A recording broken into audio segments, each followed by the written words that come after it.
checked and ensure you are safe on the road with Ocean Area Tire Goodyear's Fall Car Care Package. Now till November 30th, the car care package includes lube, oil change, new oil filter, 4-tire rotation with check of tread depth and air pressure adjustment, underhood fluid top-off levels, and a complete visual vehicle inspection of your air filter, battery, belts, brakes, hoses, lights, bulbs, shocks, struts, tires, and wipers, all for just $39.95. When you put your Ocean Area Goodyear Pros experience to work, you know you're ready for winter's driving conditions. And keep your engine running like new with an oil change maintenance plan utilizing Valvoline Full Synthetic Max Life Technology Oil. Till November 30th, get $15 off your next visit with the purchase of Valvoline Full Synthetic or Synthetic Blend Oil Change. Stop in today to your locally owned and operated Ocean Area Tire Goodyear service centers in Ocean Pines, Ocean View, and Route 24 next to Harris Teeter Millsboro. All offering courtesy shuttle, child play area, and towing availability. They're located where you need them to be. Delaware 105.9. 14 minutes after the hour now on America in the Morning. Well, the rain has finally stopped in the southeast, but the flooding continues. Let's find out more with AccuWeather.com meteorologist Heather Zaire. The southeast, especially South Carolina, is going to be able to begin to dry out for today as we're finally going to get a break from all of the rain that has been falling. For today, we'll actually even see some sunshine coming back in some of these areas. We'll have high temperatures that are going to start to respond as well to some milder weather, and we'll see temperatures getting back into the 70s. No more precipitation is going to be falling, and that's going to help a great deal as well. Farther to the south and east across Florida and Georgia, we're also going to be having mostly dry weather. There might be a pop-up thunderstorm in some parts of our eastern and southern Florida, but that's going to be it as far as precipitation anywhere on the East Coast. In New England, we're still going to have some cool weather, but seasonably so. We'll have sunshine and highs that are mostly going to be in the 60s, and that's going to extend back across the Great Lakes as well, although it is somewhat cloudier the farther west you go. There is a front across the Midwest, and that's going to try to bring a stray shower to some places in the Midwest, but they're going to be very few and far between. Over the northern plains, highs are still mostly in the 60s there as well. Dry weather, sunshine comes back. We'll have some clouds lingering in parts of the west, but overall, it's going to be fairly sunny. The cloudiness is going to be in the Four Corners region, where there can also be some showers and thunderstorms. And that's the weather across America. In Birmingham, Alabama today, sunny to partly cloudy, a nice day with a high of 82. Phoenix, Arizona will have showers and a heavy thunderstorm. Watch for flash flooding. Some sun otherwise, high 80. That's the nation's weather. I'm AccuWeather.com meteorologist Heather Zaire. 71-degree temp range yesterday, 93, the high in Laredo, 22, the low in Olney, Montana. 16 minutes after the hour now in America in the Morning. The rain finally stopping now in the southeast. The flooding continues, though. And California has just become the 5th state in the nation to enact an assisted suicide law. And in a scene we might expect to see in other states. Jim Roop reports it was a hard fight. California has become the 5th state in the nation to enact an assisted suicide law. It's called the End of Life Option Act, and it was a hard-fought and controversial victory. It was more a feeling, I think, of gratitude for the governor's thoughtfulness. California Assembly member Susan Telemonte-Zegman, one of the co-authors of ABX 215, the latest version of the so-called Right to Die bill. Gratitude for the whole team. It was a real team effort to get this done. Telemonte-Zegman's bill, which the governor signed into law Monday, provides for a terminally ill patient with a prognosis of 6 months or less to live the option of a prescription drug that would end their life. Only the patient can request it, and only the patient can take it.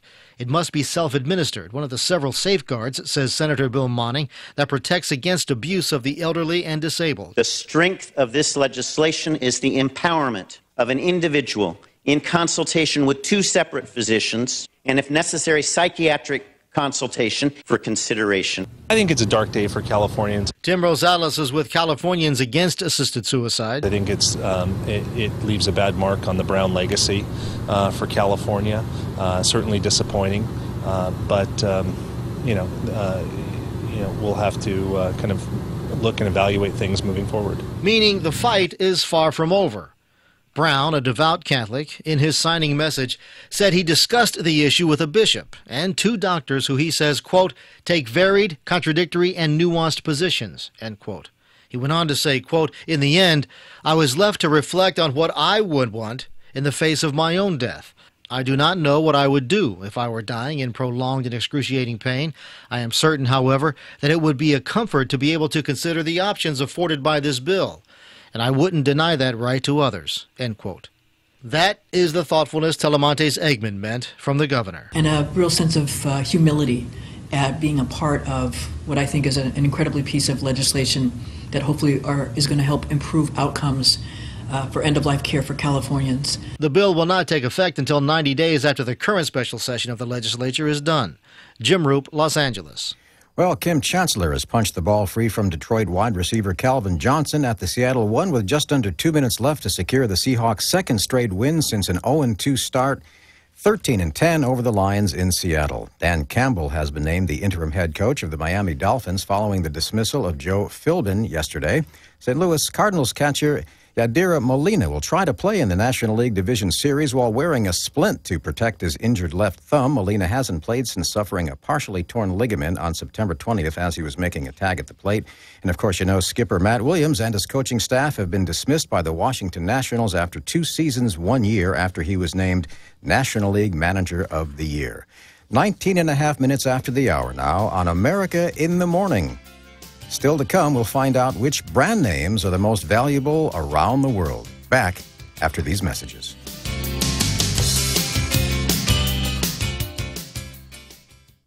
As the owner of a sock shop, there are a few things I can count on during the holidays. No one will know what to get their dad, everyone will decide at the last minute, and they'll decide on socks. And now, thanks to the Postal Service, my customers will know exactly when Dad's socks are delivered, which is nice, because it's the only thing the poor guy's going to get. Introducing real-time delivery notifications from the U.S. Postal Service. Now your customers will know right when their packages arrive. Another reason, this is our season. The U.S. Postal Service. Priority, you. U.S. only. Most notifications transmitted within a few minutes of the delivery scan. How strong is Allegra D? It's jumping in a pile of leaves with my kids strong. Allegra D, a fast, non-drowsy antihistamine plus a powerful decongestant that starts relieving your toughest allergy symptoms in 1 hour. Yep, I am going to take that hayride strong. It's breathing free for 24 hours, even after a day of apple picking strong. Allegra D, strong relief for your allergy symptoms, guaranteed or your money back. Visit Allegra.com. Use only as directed. At John Deere, we know you wouldn't buy a car without taking it for a spin, and it's, well, just a car. So you'll definitely want to get behind the wheel and test drive the John Deere S240 Sport, equipped with a powerful V-twin engine and heavy-duty hydrostatic transmission. Available exclusively at your local John Deere dealer. You can find Atlantic Tractor on the web at atjd.net or at myjohndeeredealer.com. Atlantic Tractor, we live it.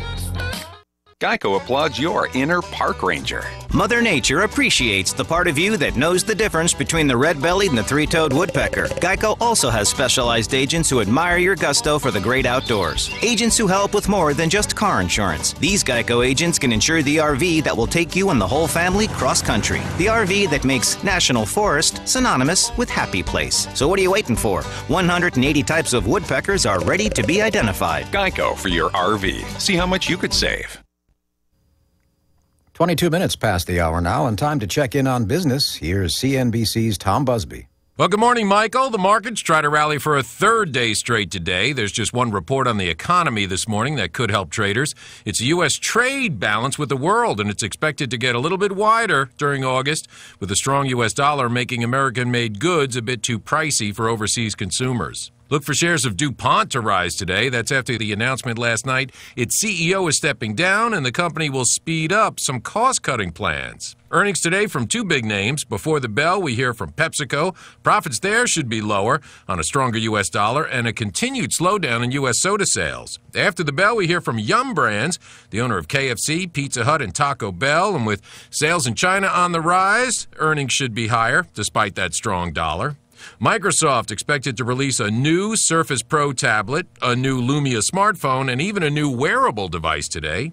And for all you breakfast lovers, today is your day. McDonald's begins serving breakfast all day long nationwide. European stocks are trading mixed in Tuesday trading. After a rebound yesterday, Japan led Asian stocks higher today on hopes for new stimulus from its central bank, while investors were also buoyed by the prospect that the Federal Reserve will wait until next year to raise interest rates. Markets in mainland China Still closed. They open up again on Thursday. The dollar was little changed against the yen and up against the euro. So, Tom, you mentioned all-day breakfast at McDonald's. What is behind that? Well, the bottom line from McDonald's, it's got to do something to combat slumping sales, which have been on a downward trend for a couple of years now. That's because a lot of diners are looking for healthier fare, and more of us are opting to eat at what are called fast casual restaurants like Chipotle, Panera Bread, even Starbucks, or a whole bunch of more upscale burger chains like Shake Shack, Smash Burger, Five Guys, and others. Breakfast food sales, though, they've been growing up about 5% in the past 12 months, and a lot of that growth is at fast food places like Mickey D's.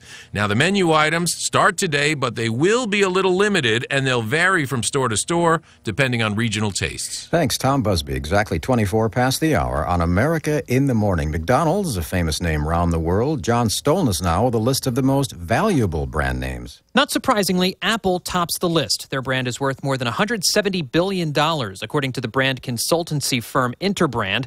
Google came in second. Their brand is worth more than $120 billion, followed by Coca-Cola at just under $78.5 billion. Tech companies made up most of the spots in the top 10, with Microsoft 4th, IBM 5th, Samsung 7th, and Amazon 10th. This is the third year in a row Apple has led the list, up 43% over last year. Facebook saw the biggest increase over last year, up 54%, but they were still ranked just 23rd overall. I'm John Stolness. 25 past the hour. Pumpkin, pumpkin, pumpkin. Pumpkin, pumpkin, pumpkin, pumpkin. When we return on America in the Morning, it's the month of Halloween, and there's something else you can do with all those pumpkins. Back after these messages. Pumpkin, pumpkin, pumpkin.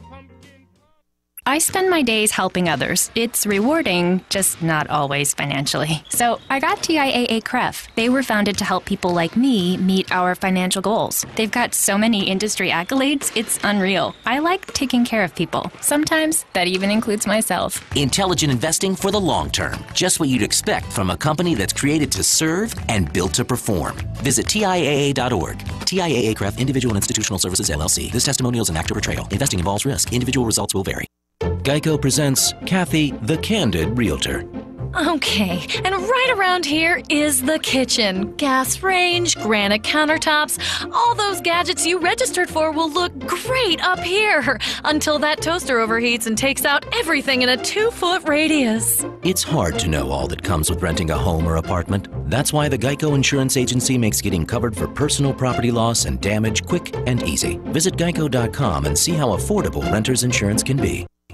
When the power goes out, your life is disrupted. Heat, air conditioning, refrigeration, phones, all gone. Want to take back control? A Generac home standby generator protects your home against power outages every second of every day, all year long, automatically, whether you're home or away. Control your power, control your life with a Generac home standby generator. Contact Satterfield and Ryan, Delaware's elite Power Pro Generac dealer at DelawareGenerators.net or call 422-4919. Hi, Dan from Satterfield and Ryan. How can I help you? Hi, Joe, Instant Slogan Company. Here goes. No zip, no drive. Come alive with, who are you again? Dan at Satterfield and Ryan. Okay, here goes. But Satterfield and Ryan, we don't stop trying. Listen, Joe, we have a slogan. Satterfield and Ryan, do it right the first time. Okay, so you don't need a slogan. What do you need? I need you to pick up your phone and give me a call at 422-4919. Satterfield and Ryan, electric contractor in Milford, a big part of the community since 1931. Do it right the first time. Delaware 105.9. Can you imagine a pumpkin flying almost a mile through the air? It happens. Eugene Benaventura takes us to a place where it is happening. John Thompson is a farmer with the heart of an artist. I've always maintained that Natchez should be the town that Norman Rockwell would love to have painted. For well over 20 years, Thompson has taken the refuse from his farm and turned them into works of art. I don't buy very much. Most of the stuff just comes right off the farm. It's recycled. Art ranging from watermills to makeshift swings, and his biggest attraction, his pumpkin cannons. Powered by pressurized air, these weapons of agricultural destruction have the power to launch jack-o'-lanterns nearly a mile away. It's an attraction that brings in hundreds, if not thousands of eager eyes every October. This is probably my pride and joy. It's very unique. There's only one of those in the world. All of the contraptions were built from scratch. Normally, you'd find them on the internet for thousands of dollars. Thompson says he brought most of them to life for mere hundreds. Every year, you'll find something new on Thompson's farm. Walnut guns, water pump racetracks, you name it. It's a hobby he's not hesitant to share with the community, and one that makes a visit unforgettable. That's what we're trying to do here. We want to create an experience. This is America in the Morning for Tuesday, October 26th, 2015. Our producer is Tom Dulac, associate producer and webmaster is Paul Hill. I'm Michael Toscano for Jim Bohannon, and this is Westwood One.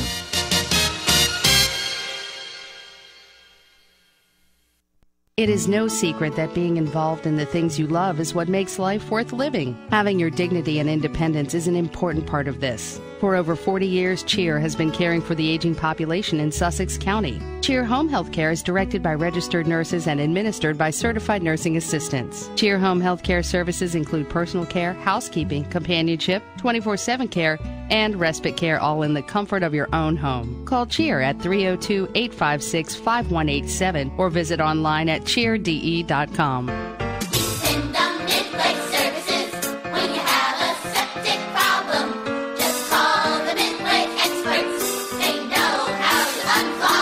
Let's face it, installing a septic system and keeping it in good working order is one chore you'd rather leave to someone else. But choosing the right someone is critical. It's a good reason to trust Midway Services, earning your confidence for more than 25 years throughout Kent and Sussex counties. Call Midway Services today, 422-8603. That's 422-8603. Is it true? People you know. Oh, of course. From right here. Is that what you're thinking? What's going on? Delaware 105.9. All right, Kelly Steele is here. Kelly, good morning to you. Good morning, Dan. One person is dead following a crash in Georgetown. Delaware State Police say it happened on Wilson Road at Downs Road about 9 last night. The crash involved a tractor trailer and a pickup. That's all we know right now. The chair and CEO of the DuPont Company is retiring. Ellen Coleman's resignation will be effective next week. Edward Breen, a current member of the board of directors, will take over as interim CEO. General Mills recalling 1.8 million boxes of Cheerios and Honey Nut Cheerios, saying the cereal is labeled gluten-free but actually contains wheat. People with conditions like wheat allergies or celiac disease who eat the gluten might experience an allergic reaction or discomfort. Your forecast today is going to be partly sunny, a high of 69 degrees.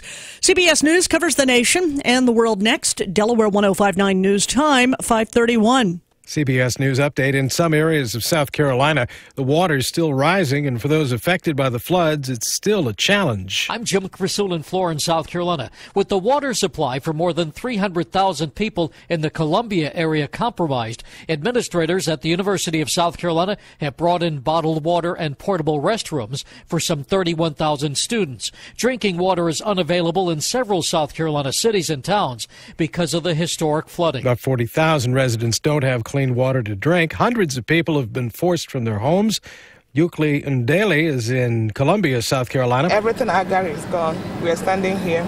We don't have a place to go. National Guard helicopter pilot Will Sermon has been busy. When we assessed the scene, there was people waving towels and getting our attention, and I think we rescued about 25 people out of that one neighborhood. At least a dozen deaths are blamed on the storms in the Carolinas.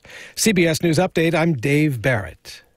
Did all that back-to-school shopping jack up your credit card balance? Get smart and transfer that balance to a low-rate Sussex County Federal Credit Union Visa card with no balance transfer fees, no annual fees, and the chance to win a mini iPad. Your Sussex County FCU Visa not only comes with a great rate, but it also contains smart card chip technology for an added level of security against identity theft and fraud. And with free Visa checkout service, you can make online purchases faster than ever before. So for lower monthly payments, enhanced fraud protection, faster online checkouts, and the chance to win a mini iPad, get your Sussex County FCU Visa card now. Simply come by any branch throughout Sussex County. Call 302-629-0100 or apply online 24/7 at SussexCFCU.com. That's SussexCFCU.com. Sussex County FCU is an equal opportunity lender. Deposits are federally insured by NCUA. Terms and conditions apply and may vary based on credit. Membership eligibility required. Call 302-629-0100 for details or visit SussexCFCU.com.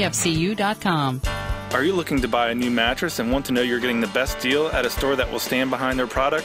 Look no further. Hi, I'm Chris Adams, owner of Mattress Peddlers, your local family-owned Serta and Kingsdown mattress retailer. We have 27 floor models to try with mattress sets starting at $349. Two-sided mattresses, futons, bunk beds, headboards, waterbed parts and accessories, and free same-day local delivery. Visit our website, mattresspeddlers.com, or stop in today on Route 24 in Peddlers Village and sleep on a better bed tonight. Sure, we've got candy to hand out and turkey and stuffing to enjoy as well. But let's face it, Christmas is just around the corner. And Atlantic Pawn is going to make holiday shopping this year a breeze. Pick out the perfect gift from the biggest selection and lowest prices of the year on jewelry, gaming consoles, tablets, and more. And then take advantage of free layaway until Christmas. What are you waiting for? Get your Christmas shopping done early with our free layaway plan. Free layaway at Atlantic Pawn in the Rodney Village Shopping Center. Stop by or call 672-PAWN. What if I told you that your good name, a good job, and direct deposit on any debit card may be all you need to get a loan, and you could borrow only what you need, from $200 to $2,000, and that you could apply online, get approved, and have your money the same day? Well, now I'm telling you, go to AtlanticFinanceandPawn.com, click on the online application, and that's what will happen. It's fast, it's easy, it's smart. Apply today. AtlanticFinanceandPawn.com. Hi, this is Ed Lester of the Brick Hotel, Restaurant and Tavern in Georgetown on the Circle. If you're looking for a unique and relaxing dining experience, we hope you'll join us at the Brick. Open Tuesday through Saturday for lunch and dinner, and Sundays with a $10 breakfast buffet. It's $6 burger night tonight, and all the Brick's made-to-order burgers are served with a side of their hand-cut tavern fries. Can't make it tonight? Wednesdays are also an awesome time to join the Brick with lots of great features. $10 steamed shrimp and salad, $24 three-course dinners, and half-price bottles of wine. We'll see you at the Brick, where things are happening west of the beach. Thanks for listening to Delaware 105.9 on your radio. And for your convenience, streaming live online. Visit Delaware1059.com to hear local news and talk for Delmarva online, streaming 24/7. Sponsored in part by Dart First State. Let Dart do the driving. Save money, save gas, ride greener. Bus routes statewide between Rehoboth, Georgetown, Dover, and Wilmington. Delaware 105.9. Streaming live at Delaware1059.com. Well, maybe the third time will be the charm for the Milford School District. Today, they're asking the voters of Milford to pass an operations referendum to address the financial needs of the district. I'm not sure what about no, the school district doesn't understand, but we'll talk about it today on the Susan Monday Show right here on Delaware 105.9. So you're working as a clerk here in Delaware, and someone tries to rob you. Now, the police say you should probably give them the money. Is that always the best thing to do, though? The Dan Gaffney Show begins its broadcast day from the opulent new studios of the Delmarva Broadcasting Company's Delaware 105.9 inside the Gaffney Broadcasting Complex. And now, join us as we stand for the playing of our national anthem. That's a little goofy, especially when you're going into the national anthem.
Okay, if you are being robbed in Delaware, the Delaware State Police say, look, if somebody's asking just for money and they have a gun or a weapon or something, they say give them the money. Give it to them.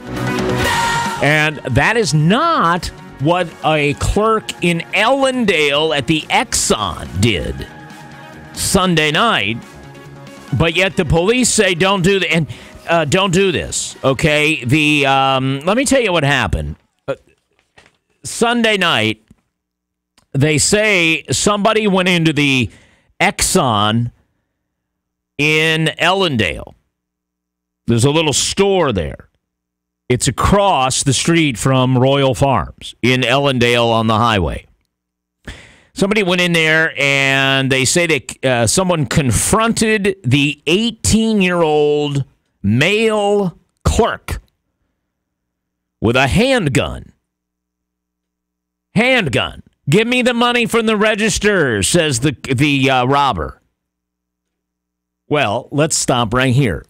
What the police and others say you should do is give them the money, no questions asked. Don't play hero. Is that always the right thing to do? 839-1059. Is that always the right thing to do? They say your life isn't worth it over, someone else's money in a cash register. Just comply. In Ellendale, Sunday night, the clerk did not comply, according to the police. It says here, the clerk refused to hand over any money. After he questioned, this is how they word it, questioned the validity of the request, and then chased the suspect out of the store. Chased the guy with the gun out of the store, and the guy was last seen running eastbound on Beach Highway, which is Route 16. The clerk, the 18-year-old clerk, was uninjured, but he called the cops. The suspect is a white male, 5'6" to 5'9", 130 to 170, last seen wearing a black T-shirt with a long white sleeve shirt underneath and a black mask on his face. No further description available. Armed with an unknown type of handgun. So imagine this. That's the story, the way the police are telling it, right? You're working alone at a convenience store, which I think, by the way, is a dumb thing to do in Delaware these days, especially if you've got money sitting around. Not a smart thing to do to be alone. That's my opinion. I'm sorry, that is stupid. There's just too much of this crap going on. So here he is. He's 18. He's in Ellendale. It's 9:45. Somebody comes in with a gun. Give me the money in the register. He doesn't comply. Questions the gunman about it. And ends up chasing the guy away. He must have been able to see that the gun was, he must have thought the gun was not real or that the guy was not going to shoot, right? What do you think's going on here? 839-1059. Good morning. Welcome to the program. So the police send out this news release, and along with it, they send out rules for what you're supposed to do. Suggestions, for what you're supposed to do if a robbery occurs. And here's what it says on the same, press release that tells the story of what happened in Ellendale, Delaware last Sunday night. They have a list of what you're supposed to do. And it says, if a robbery occurs, call police immediately by dialing 911 before calling anyone else. Number 2, someone points a gun at you and demands your money. What do? Give it to him or her. Never refuse a robber. That's what the police say. Never refuse a robber. What do you think of that advice, Kelly? I'm asking the audience as well. Well, here's what Kelly would do. 839-1059, yes. If I was protecting my own stuff, my own money, my own house, if it was mine, I would probably do what this guy did. I would chase him down. Really? But if I was working in a store like this guy was, it's not my stuff. So I'd let him have whatever he wants. And well, say, you're responsible for it. He feels responsible for it. No, I know. I'm being stingy in a way, but, I figure it's not my stuff, so give it to him. Well, the police say if someone points a gun at you and demands your money, you give it to them. Never refuse. Your life isn't worth it. How much you got on you? They don't want you to get hurt. How much you got? $40? Give it to them. Right. But how many times do you hear of, people hand over money, keys, wallets, and then they kill them anyway? So. Well, I never hear of that, actually. Do not resist, they say. Do not resist. Cooperate with the robber, but do not volunteer any information or do anything other than what he asks. He may be armed and may harm you or others if you do not cooperate. Right, but he could harm you if you do cooperate. I guess I watch too many crime shows on TV. Dan Gaffney, good morning, Delaware 105.9. Hi. Good morning, Dan. Dave, is this good advice? Always cooperate with the robber. No, I would say probably what he's seen, maybe the fellow might have been looking around at see if anybody else was watching him. Maybe he's seen that this was a good chance to get after the person, or I don't know what it was, but sometime if you gave them your money, they might end up killing you anyway. So sometime you got to take that chance. Yeah, now, this clerk in Ellendale did not do what the police suggest, and guess what? They didn't get away with anything. They were not successful. I guess sometimes you got to just use your own judgment and do what you have to at the spirit of the moment. Mm-hmm. That's what I feel. You can't always do what somebody else tells you not to do. And I have to say, this 18-year-old clerk, I don't know who it is. I don't know who this guy is. And with hindsight, it may not have been wise, but I got to give him credit for what he did. Oh, definitely. Definitely. Give him credit for it. And even though it does not sit with what the police tell you to do. Well, the police don't always have the right to tell you what to do neither. You do what you have to do, and that's it, because they're not always going to be there to protect you anyway.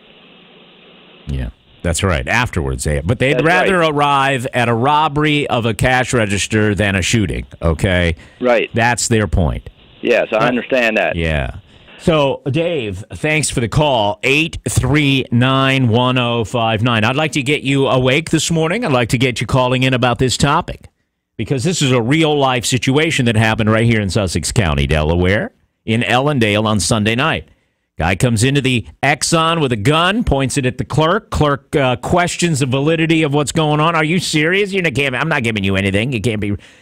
And I guess the gunman or the robber got nervous. And the clerk, 18-year-old guy, chases the robber down Route 16, runs after him. Wow. But the police, in the same release they sent us to tell us that story, they also say if a robbery occurs, give things to the robber, never refuse a robber. They say, here's another point. They say the following: do not resist. Cooperate with the robber. The most important, and this is a quote, the most important thing to do if you're robbed is to do as you're told and try to observe. The description of the suspect that you give to the police may be the only information they have to work with. Observe, cooperate, do whatever the robber wants, and observe. I ask you, is this good advice? Is this the best advice? All right. 839-1059. Had this guy in Ellendale done what the police said, Some robber would have his pockets full of cash and he'd be out doing whatever it is, buying drugs or something with it. Maybe robbing again. Maybe what the clerk did was enough to scare this guy from robbing again. Maybe they'll catch him when he won't be successful. Maybe this guy, this kid was successful in protecting the property of his boss. All right. So is it always good advice to cooperate with a robber? 839-1059. What do you think?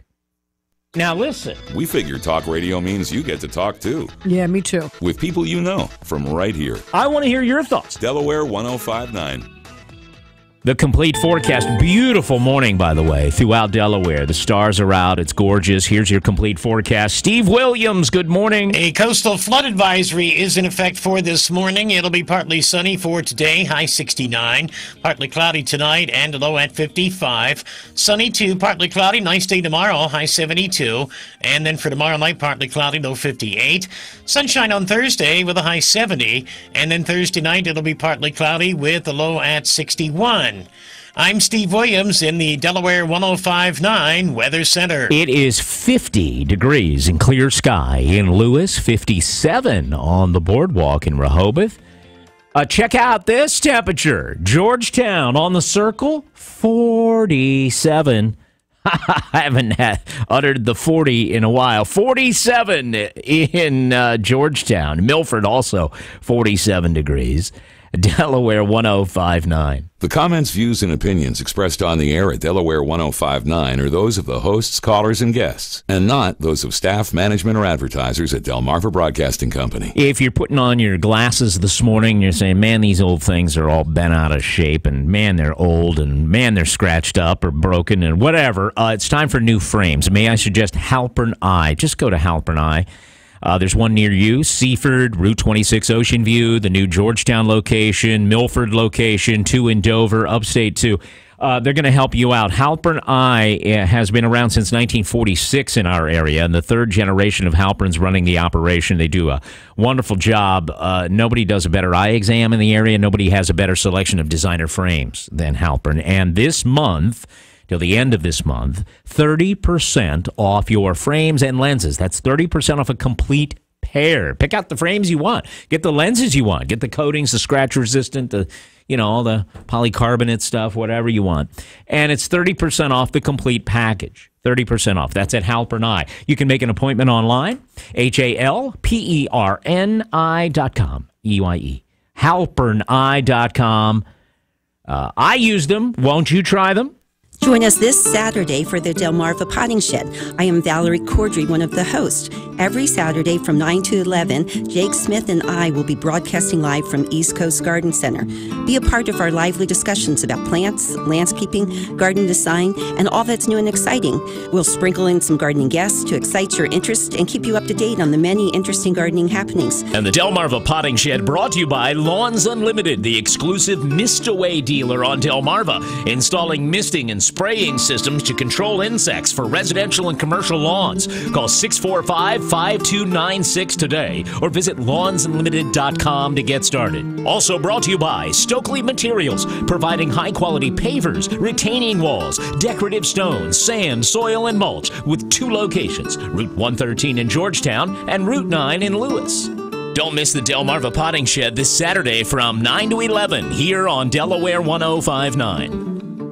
Identity theft is a crime that affects millions of Americans each year. Defend yourself against identity theft at a free community shred event sponsored by the Delaware Attorney General's Office. Bring up to 3 boxes of documents with personal info and shred them on Saturday, October 10th from 9 to 1 at the Del Dot Administration Building, just south of the 13113 split in Dover. That's Saturday, October 10th from 9 to 1. Learn more by visiting attorneygeneral.delaware.gov or call 1-800-220-5424.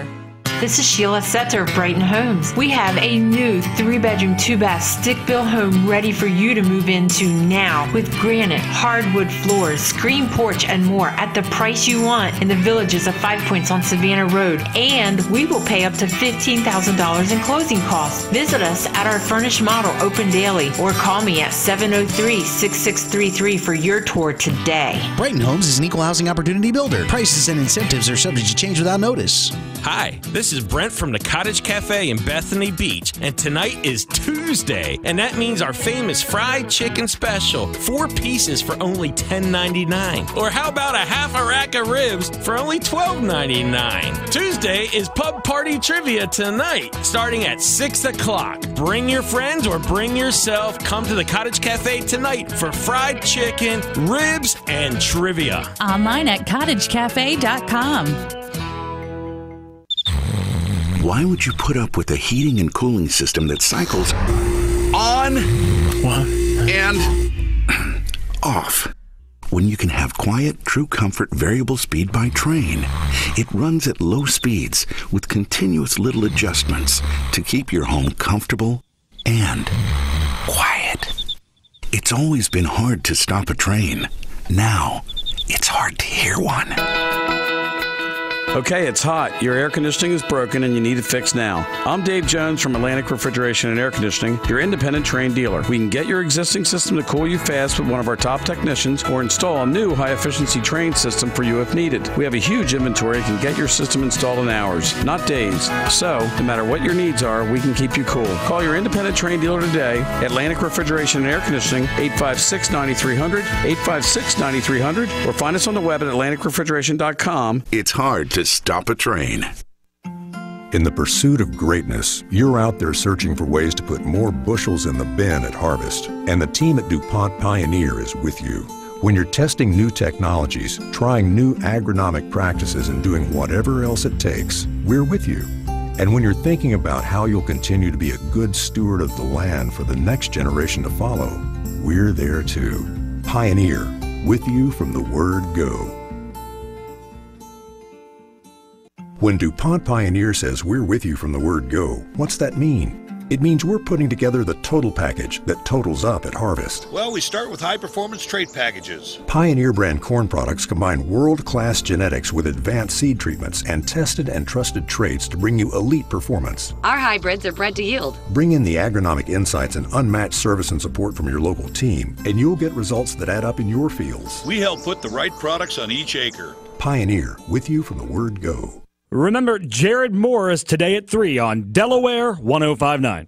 All right, let's put a link up to the YouTube live stream of the show. We have a video in the studio this morning, and if you go to the Dan Gaffney Facebook page, Dan Gaffney Show Facebook page, you will see a link to the live video. We have cameras here in the studio. Thank you, Colin Walls. It's on YouTube. It's the live event you see on YouTube. If you go to the Dan Gaffney Show on YouTube, make sure you look for the one with the live event banner, and here we are. Hi, good morning. Thanks for listening. Delaware 105.9. So what do you think about someone who works at a convenience store, a gas station, and refuses to cooperate with an armed robber? It's what happened in Ellendale, Delaware, Sunday night. Clerk working there, 18-year-old clerk, was confronted by a guy with a mask with an unknown type handgun. The clerk did not comply with the robber's request to give me the money in the cash register. As a matter of fact, he questioned the guy so much, the guy ended up leaving, and the clerk chased him down the road. Great. Suspect got away. White guy, 5'6", 5'9", was wearing a black T-shirt with a long-sleeve white shirt underneath and a black mask on his face. 839-1059. Did this clerk do something stupid, or did you do the right thing? Or maybe the right thing is the stupid thing. Who knows? 839-1059. Did this clerk do the right thing? The police say he didn't. Okay, the police say he didn't. The police say if someone points a gun at you, give it to him. Never refuse a robber. They say cooperate with the robber. and do as you're told and try to observe. That's what they tell you. I've got their list of what to do right here, and I want to know if you think that's the right thing to do, in your opinion.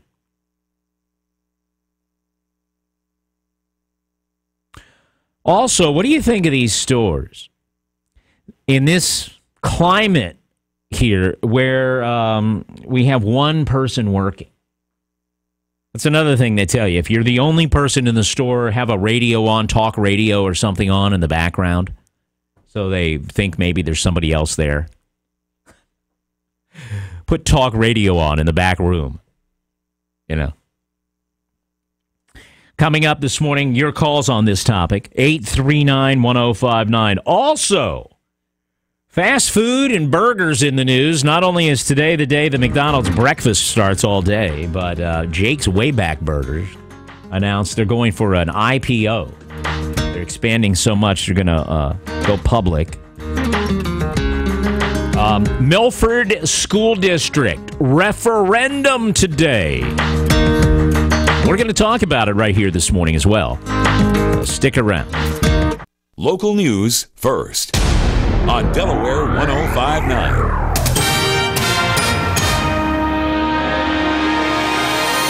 Delaware 105.9 news time is 5:59. Good morning, everyone. I'm Kelly Steele from the Weather Center. A coastal flood advisory in effect again for this morning. Other than that, partly sunny. Yes, I uttered the S word. Sunshine today, a high of 69 degrees. Tonight looks partly cloudy, an overnight low of 55. A child has been shot in Wilmington. Wilmington police called to the 800 block of Bennett Street for reports of shots fired at about 6:30 last night. Police say once they got there, they found a 6-year-old girl had been shot in the knee. She was taken to Wilmington Hospital in stable condition. So far, no arrests have been made. The owners of a U.S. container ship that disappeared during Hurricane Joaquin say the captain of that ship had planned to bypass the storm, but a mechanical failure left the ship adrift in the path of the storm. From the first town in the first state, this is WXDE Lewis. Delaware 105.9. It's 6 o'clock. CBS News, I'm Frank Sedapani. NATO's top official says Russia's intrusions into Turkey's airspace are serious and have to stop. CBS's Vicky Barker is live with the latest from the Foreign Desk.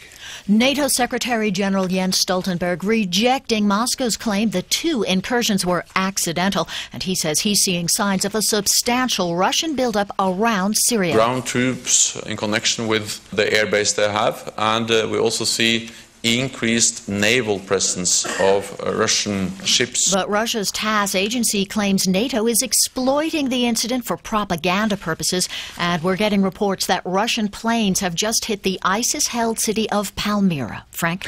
The biblical rainfall blamed for a dozen deaths in North and South Carolina has stopped, but South Carolina emergency official Tom Berry says the danger of new flooding isn't over. We do anticipate additional problems for those lower lakes as they are overtopping and possibly breaching. Senator Lindsey Graham says South Carolina has seen the worst of nature. My sister lives in the Columbia area, and I can just tell you there are very few families in South Carolina not affected by this. Officials say it could take weeks to recover.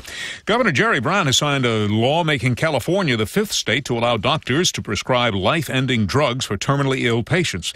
KCBS TV's Dave Bryan told us some of what Brown said in a signing statement. I do not know what I would do if I were dying in prolonged and excruciating pain.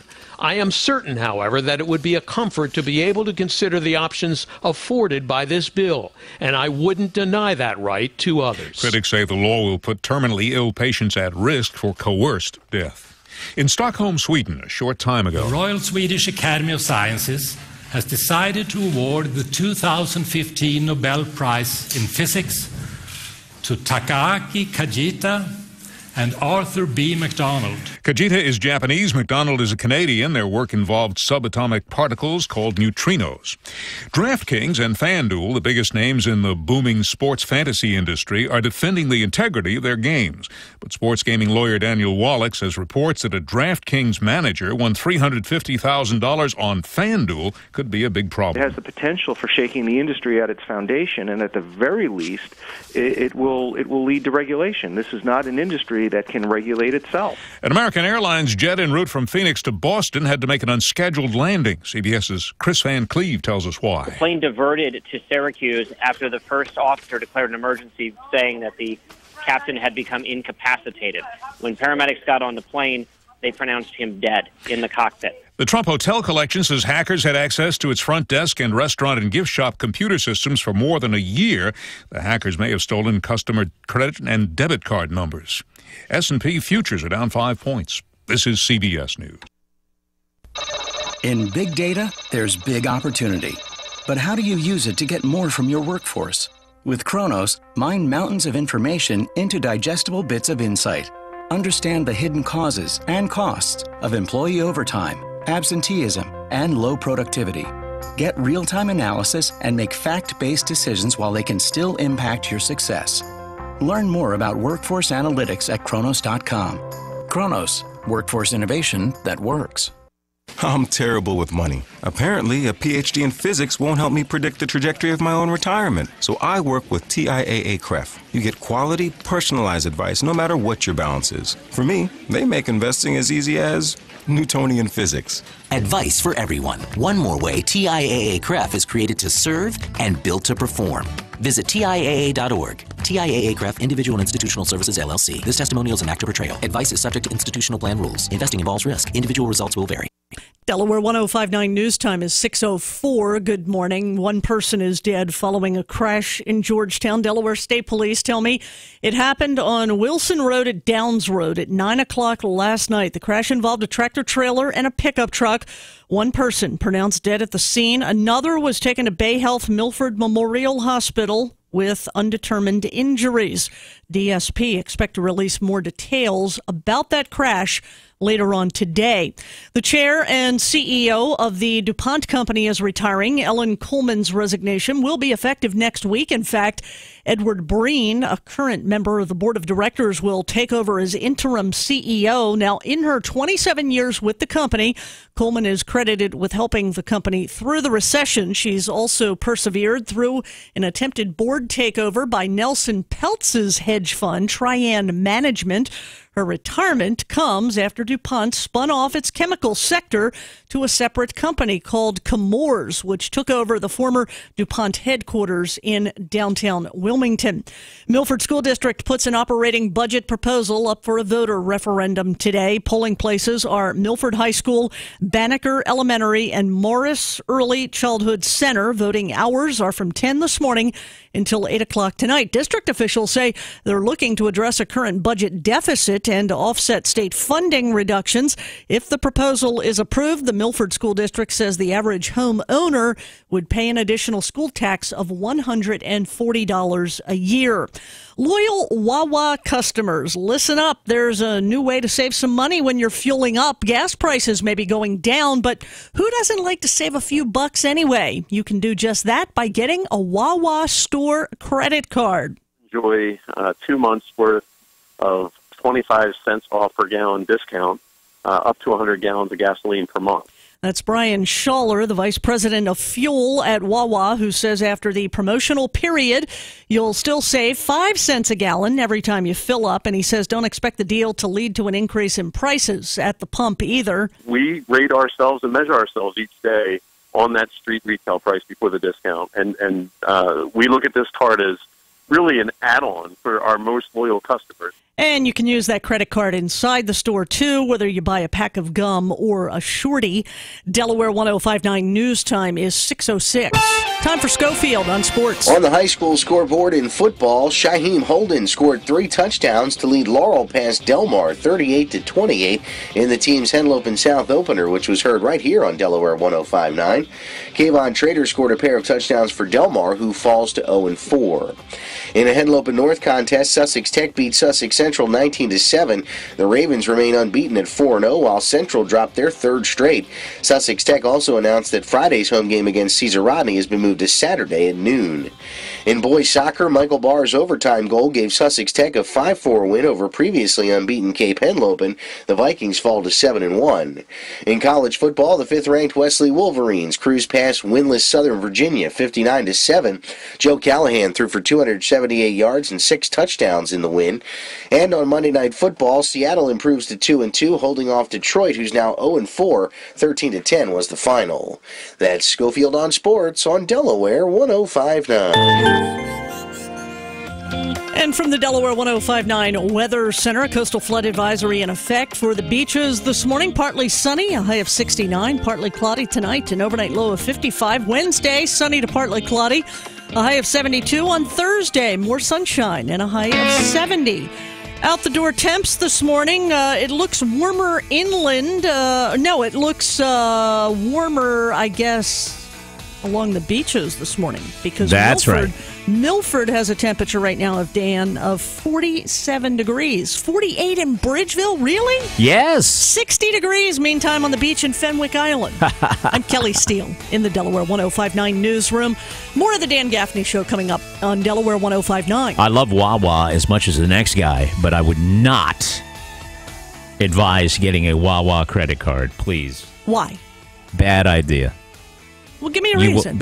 Well, because you will pay a bunch of money in interest. It's a horrible, horrible idea. Do you think they're really luring you in with 5 cents off a gallon for your benefit? Well, 25 cents. They're 25 cents for 2 months, for the first 2 months, then 5 cents. Of course, because they know the statistics are clear that people are not going to pay off their balance, and the money they make on interest will far exceed that discount. It's foolish. Pay cash. That's what I'm saying.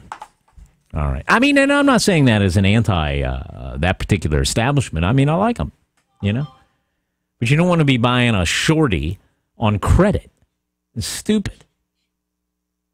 You know what I mean? Who does that? Okay, 839-1059. I mean, use your EBT card instead if you're going to buy a shorty. Like everybody else. All right, just kidding. Hey, Kelly, did this clerk at the Ellendale Exxon that stood up to an armed robber do the right thing? The police, they don't advise doing what this guy did, but the robber was not successful and no one got hurt. So what are we supposed to do, Kelly? I think he did. I mean, yes, he could have gotten hurt, but he did what he had to do in the heat of the moment. Does anybody in my audience really even care? I think it's a fabulous story. It's very interesting to me. 839-1059. I mean, is this a dead topic? I think it's a fabulous topic. This really happened. 18-year-old clerk, we don't know who he is, working alone. He's got a job at the Exxon store in Ellendale. Somebody comes in, displays a handgun, and he doesn't do what the robber wanted. He doesn't do it. The clerk refused to hand over any money after he questioned the validity of the request and then chased the robber out of the store, where he was last seen running eastbound on Beach Highway. Luckily, no one was hurt. But in the same story the police sent us about what I just told you, they include tips on how to discourage a robber and what to do if a robbery occurs. And one of the things they tell you to do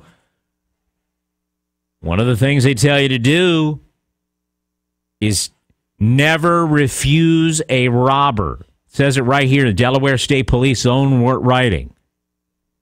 Do not resist. Cooperate with the robber.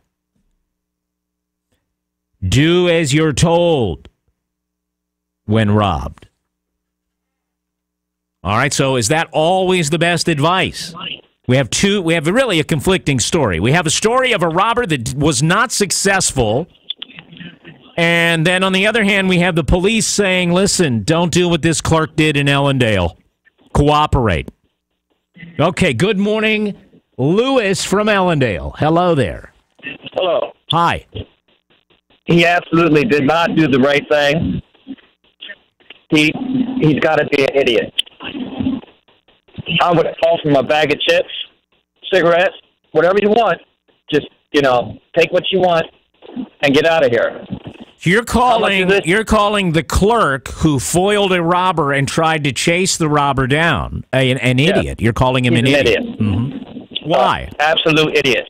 Because how much is his life worth? What could they have in there? $100? Is his life worth $100? Is anybody's life worth $100? Well, he didn't die. I'm making minimum wage to maybe $10 an hour. Yeah, but he didn't die. He could have. He didn't. But he could have. Well, he could have died on the way home or going to work or after choking on a sandwich, but he didn't. I mean, the point is he did not die. That's an everyday thing, eat a sandwich. But refusing a robber with a gun, that's not an everyday thing. Right. You're putting your life at risk. And that's always wrong? My question for you, is that always wrong to put your life at risk? When I can avoid it, yes, it's wrong. I could have avoided that situation where I would not be in that much danger if I just gave him what he wants and be done with it. Very good. Lewis from Ellendale chiming in, very indignant about what this guy did, calling him names. The clerk that foiled a robbery gets called names by our last caller. Here's Jimmy in Ocean City. Jimmy, what are your thoughts? Well, robberies happen every day, just like eating a sandwich. It may not happen to you, but it does happen every day. So that guy is kind of off beat. I think he did the right thing. I think the police need to come up with times. I think it was probably a good idea back in the day to say, hey, don't confront people, just let them have it. But even now, and when they're teaching active shooter stuff, they're saying, hey, run, fight. So your chances of getting shot nowadays are a lot higher because they don't want you to know. They don't want people to know what's going on. So you think this advice the police say to always cooperate is what, behind the times? Oh, yeah, I believe it's way behind the times. And I believe the police around here are behind times, to be honest with you. And why do you mean that? Well, they're just, watch them approach a car. I mean, if you look at a young cop coming out of the academy, how he approaches a car, and he's very cautious, does everything proper and everything. And then you look at a guy that's been doing it for like 5-10 years. He approaches a car because nothing really is extraordinary around here all the time. He's very lackadaisical and very complacent. And you think that's what, I guess, unprofessional or not wise? They need to be on guard. Unprofessional. I think it's naive is what it is. I think it's they don't train. A police officer only has to qualify twice a year on a handgun or a firearm that he's carrying. I think that's crazy. I think they should be doing it once a month. I mean, you look at the percentage of, and I understand that they're in a bad position because they want to go home and people shooting at them and everything, but if you look at percentage across the country of how many times they shoot their gun and how many hits they have compared to, the perpetrator, it's pretty low. I mean, it's only I think statistically, it's only 15% of everything they shoot hits somebody. That's low when you're considered to be a professional and carrying a firearm all the time. And, so. Nice to hear you, Jimmy. Jimmy, thanks for calling. A little different viewpoint than the other caller, right? So let's see what Bob in Georgetown thinks. Good morning, Bob. Hey, good morning, Dan. The caller 2 callers ago that was calling a guy an idiot. I've actually heard news stories where a robber comes in, they get $10 and still kill the clerk. The guy said he was an idiot for, standing up for himself and all that. And I got a feeling each circumstance is different. Maybe the clerk saw that the guy trying to rob him was nervous and all that, and he still had the upper hand by keeping his wits and Maybe all that. He thought the gun was fake. Maybe he thought it was an airsoft gun painted black or something, right? Yeah, I mean, anything could happen. I mean, if I was ever in one of those situations, I can't say whether I would or whether I wouldn't, but it's one of those, like I said, circumstances you have to be there to understand and figure out what you're going to do then. Well, it's amazing. So here I am. I'm ready to say that this 18-year-old did a really brave thing and thwarted a robbery and almost caught a guy on his own. And we got callers saying he's an idiot and police saying what he did was wrong. Okay, now how many times do you think that robber that just got chased away and didn't get any money is going to go back and rob another store today? Well, he's going to think twice before he does it again. Exactly. You know, I mean, I agree with what the guy did. But like I said, if it was me, I'd have to be in that situation to figure out what I would do. I can't say one way or the other. Okay. But I'm willing to say that I would hope I would do the same thing this guy did. Right. You don't know. Listen, I can never predict. It's impossible for me to predict what I would have done in that situation. I'm just wondering what you think. You know, is it always wrong to confront a robber? David in Dagsboro. Good morning. Good morning, Dan. Hi. I wonder if that policy, from the store. Now didn't say it was policy of the restaurant or what have you, but I know that. No, I didn't. I didn't say anything about policy. Right. He works at the Exxon store on Route 113 in Ellendale. Right. It was the police they sent out a release saying, always cooperate, always give in the stuff, do what you're told, you know. Okay, I was thinking of something else. I was thinking of something that I was told when I worked at a convenience store, and they told us the same thing. You know, don't be a hero and all this kind of stuff. And I was wondering if that had anything to do with workers' compensation, where you were an untrained person acting as a law enforcement, and if you got hurt, how would workman's comp take care of that and all that kind of stuff, you know, or would they? But if you made it a policy at your store, don't be a hero, then officially you could reprimand them, but unofficially you could, you know, give them a raise or something. No, I don't know. But as far as the police goes, I think they're erring on the side of caution. Yes. By saying that, I think the young man is a hero, and I think not in the sense like a soldier or anything like that, but he stood up to someone who was going to do something wrong, and I think that should be applauded. It's always a judgment call. No, you shouldn't be a hero, and if you're not sure about what to do or what you're going to do, then give them the money. Cooperate 100%. But if like a couple of your callers have said, and even you said, if you see that it's a fake gun, if you see the guy's, you know, shaky and all this and really nervous and doesn't seem really confident about what he's doing, maybe you could talk him out of it, you know? Right. Well, according to the police, you're not supposed to do that either. You're supposed to do as you're told, do not resist, always give them the money. Well, you could be working toward giving them the money, and then the whole time talking to them. I know conversation is a lost art in normal situations, but if you actually engage the person, they would stop seeing you as an obstacle to their money, and maybe as another person, and maybe they'd be more apt to put the gun down. Yeah. Interesting call. Thank you very much for joining us. David in Dagsboro, his new moniker.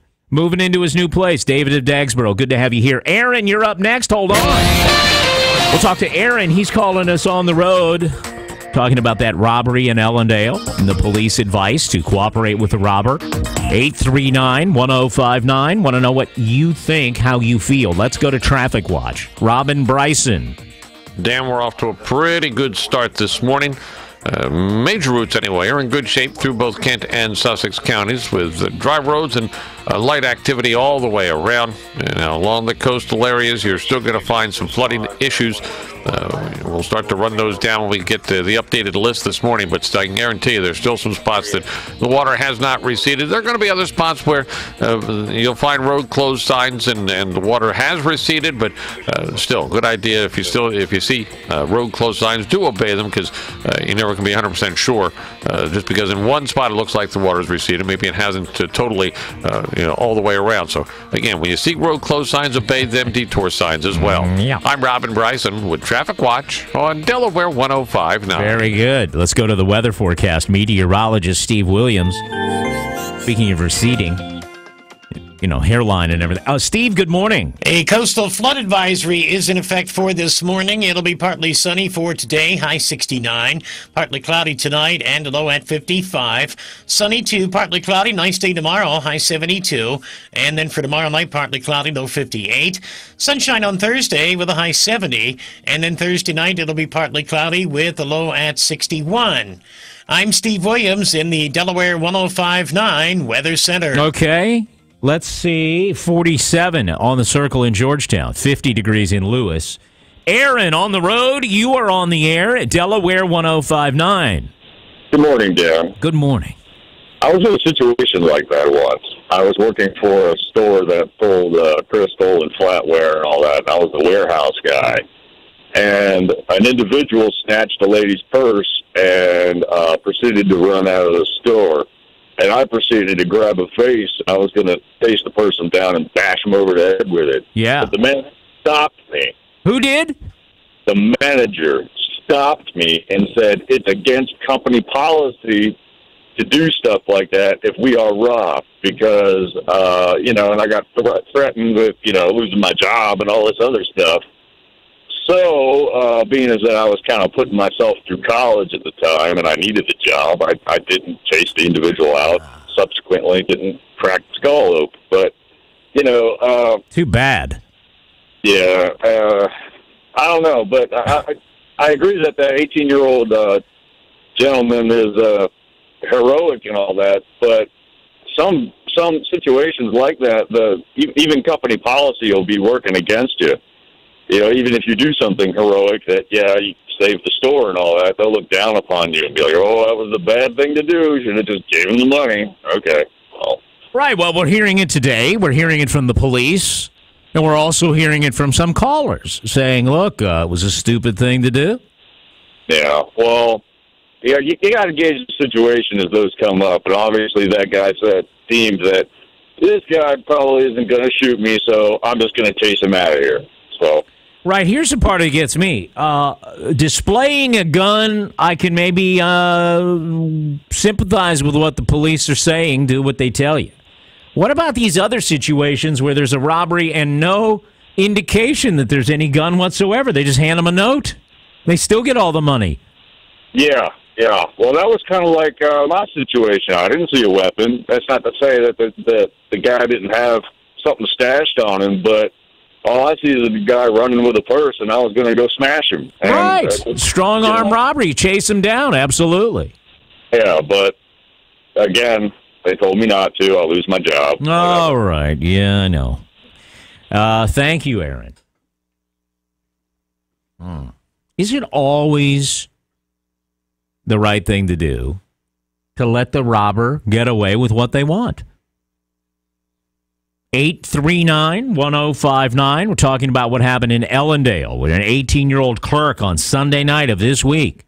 Said no to a robber. Actually chased the robber out of the Exxon store in Ellendale and chased him down the road. Robber got away. 626, Delaware 105.9. Cheer is proud to announce the one-year anniversary of the Sandhill Adult Day program. Cheer understands how difficult it can be to balance a job, personal life, and caring for a loved one. At Cheer, your loved one will be cared for in a safe and secure setting. Sandhill Adult Day program is open Monday through Friday, 8 a.m. to 4:30 p.m. at the Cheer Community Center on Route 9 and Sandhill Road in Georgetown. The program includes morning coffee, nutritious lunch, modified exercise, personal interest, and personal care. Call Cheer at 302-854-9500 or visit cheerde.com. Rehoboth Shores, just off Long Neck Road in Millsboro, would like to invite you to visit the area and share the beautiful scenery, hometown history, and culture, and all of the good life Southern Delaware has to offer.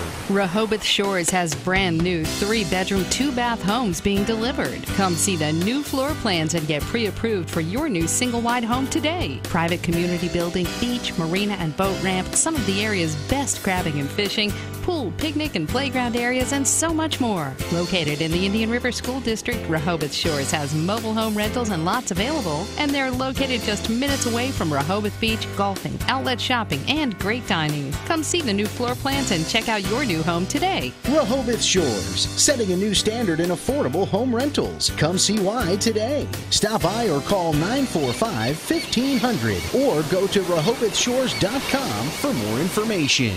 Don't let the ghost of credit past keep you from the car you deserve. Have a job clearing $350 a week? We want to approve your credit today. At Berlin Chrysler Dodge Jeep Ram, take $12,000 off with any trade on select new 2015 Ram trucks in stock. Crew cabs, 4x4s, even the Ram 1500. Take $12,000 off of MSRP. And Berlin Chrysler Dodge Jeep Ram will take any trade, even if you still owe thousands on it.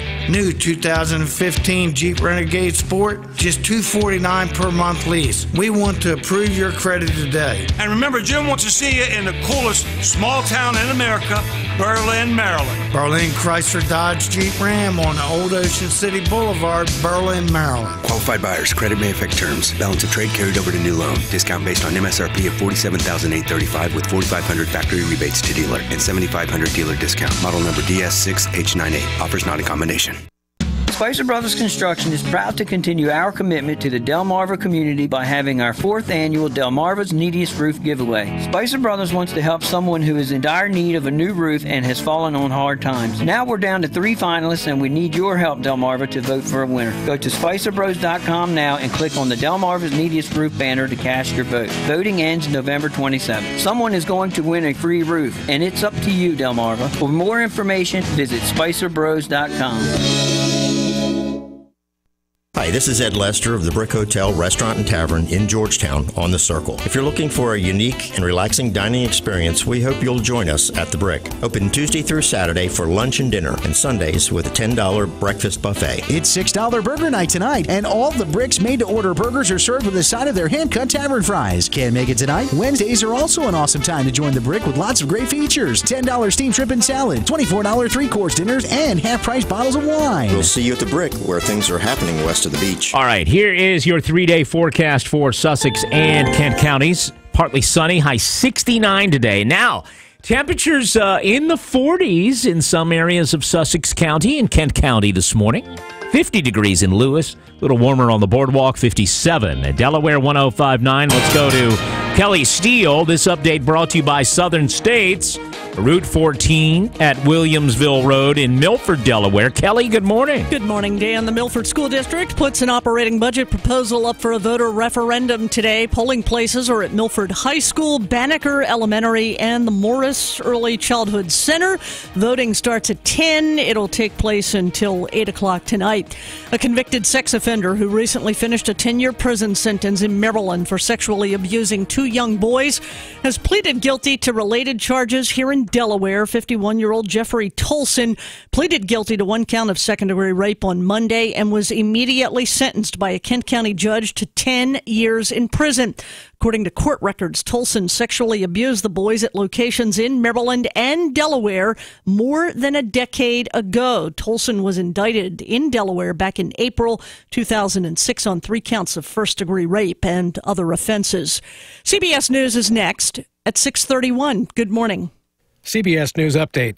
Is Russia intentionally flying over Turkey's airspace? Seems so, according to NATO's chief. Russian combat aircraft have violated Turkish airspace. This is unacceptable. Jens Stoltenberg is Secretary General at NATO. This is a serious violation of the airspace. And actually, there were 2 violations during the weekend. So that just adds to the fact that this doesn't look like an accident. Speaking to reporters in Brussels, Alexander Grushko, Russia's envoy to NATO, says that group is using the incursion of Turkish airspace as a way to distort Russia's ongoing action in Syria. NATO's Secretary General says Russia's been conducting a military buildup overall in Syria. Air forces, air defenses, but also then ground troops in connection with the air base they have. And we also see increased naval presence of Russian ships. CBS News Update. I'm Dave Barrett. Southern States of Milford has been serving Lower Delaware for over 60 years, keeping your lawns and gardens green and beautiful year-round. Southern States of Milford is your source for Echo, Steel, and Exmark power equipment. Southern States of Milford is the place for agricultural feed, pet, outdoor, and fuel needs. Need mulch, fertilizer, and landscaping supplies? Your local experts at Southern States of Milford have you covered. Call 422-8066. Southern States of Milford on Williamsville Road. Farmer-owned since 1923. When I get my hair cut at Supercuts, they pay attention to every detail. The cut, the lines, the finish. So I feel ready to go do whatever. Like golf league, going to work, a Caribbean vacation, jet skiing, and kickboxing class. And a few weeks later, when I'm not feeling ready, I just stop back in. Welcome to Supercuts. And I'm ready to go again. Get the attention to detail and sharp, clean finish that'll get you ready to go. Find a Supercuts near you at supercuts.com. Hi, this is Brent from the Cottage Cafe in Bethany Beach, and tonight is Tuesday, and that means our famous fried chicken special, 4 pieces for only $10.99. Or how about a half a rack of ribs for only $12.99? Tuesday is pub party trivia tonight, starting at 6 o'clock. Bring your friends or bring yourself. Come to the Cottage Cafe tonight for fried chicken, ribs, and trivia. Online at cottagecafe.com. You know what? You make me so happy one day and drive me crazy the next. You make me feel beautiful.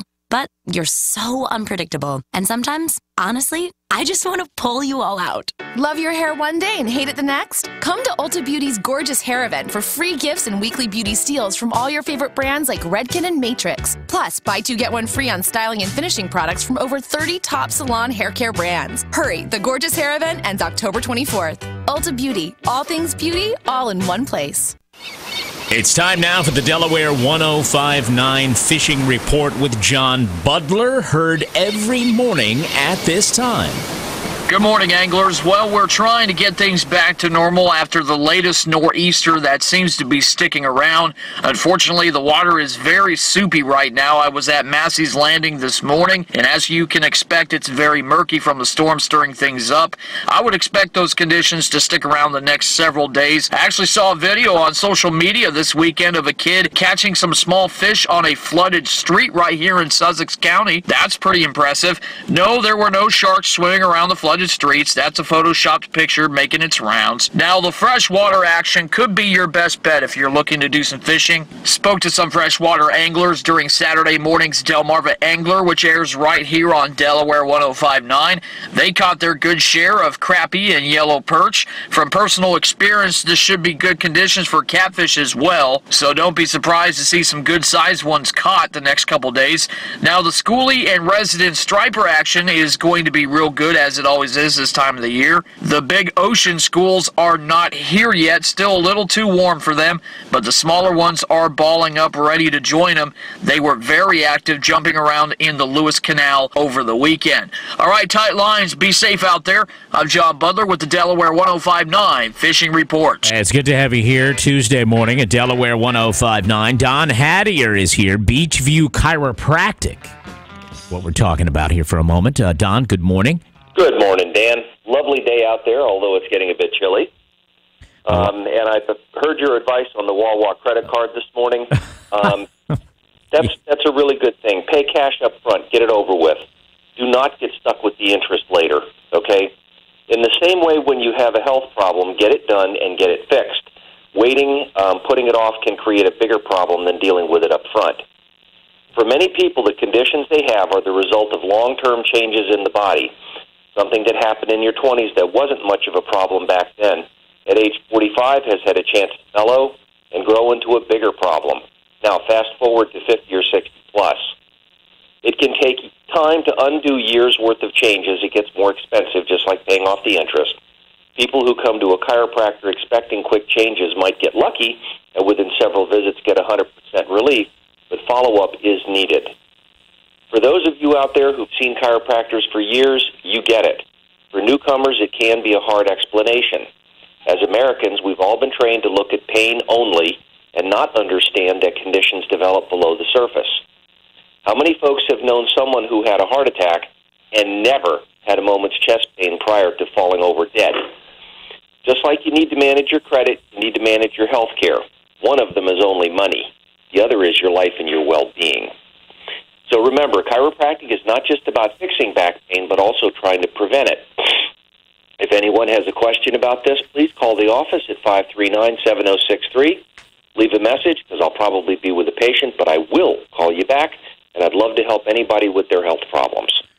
Thank you very much, Don Hattier. Appreciate it. Keep it up, Dan. You too. 839-1059. Anybody have a feeling on what's going to happen today or how you should vote in the Milford School District? Another referendum.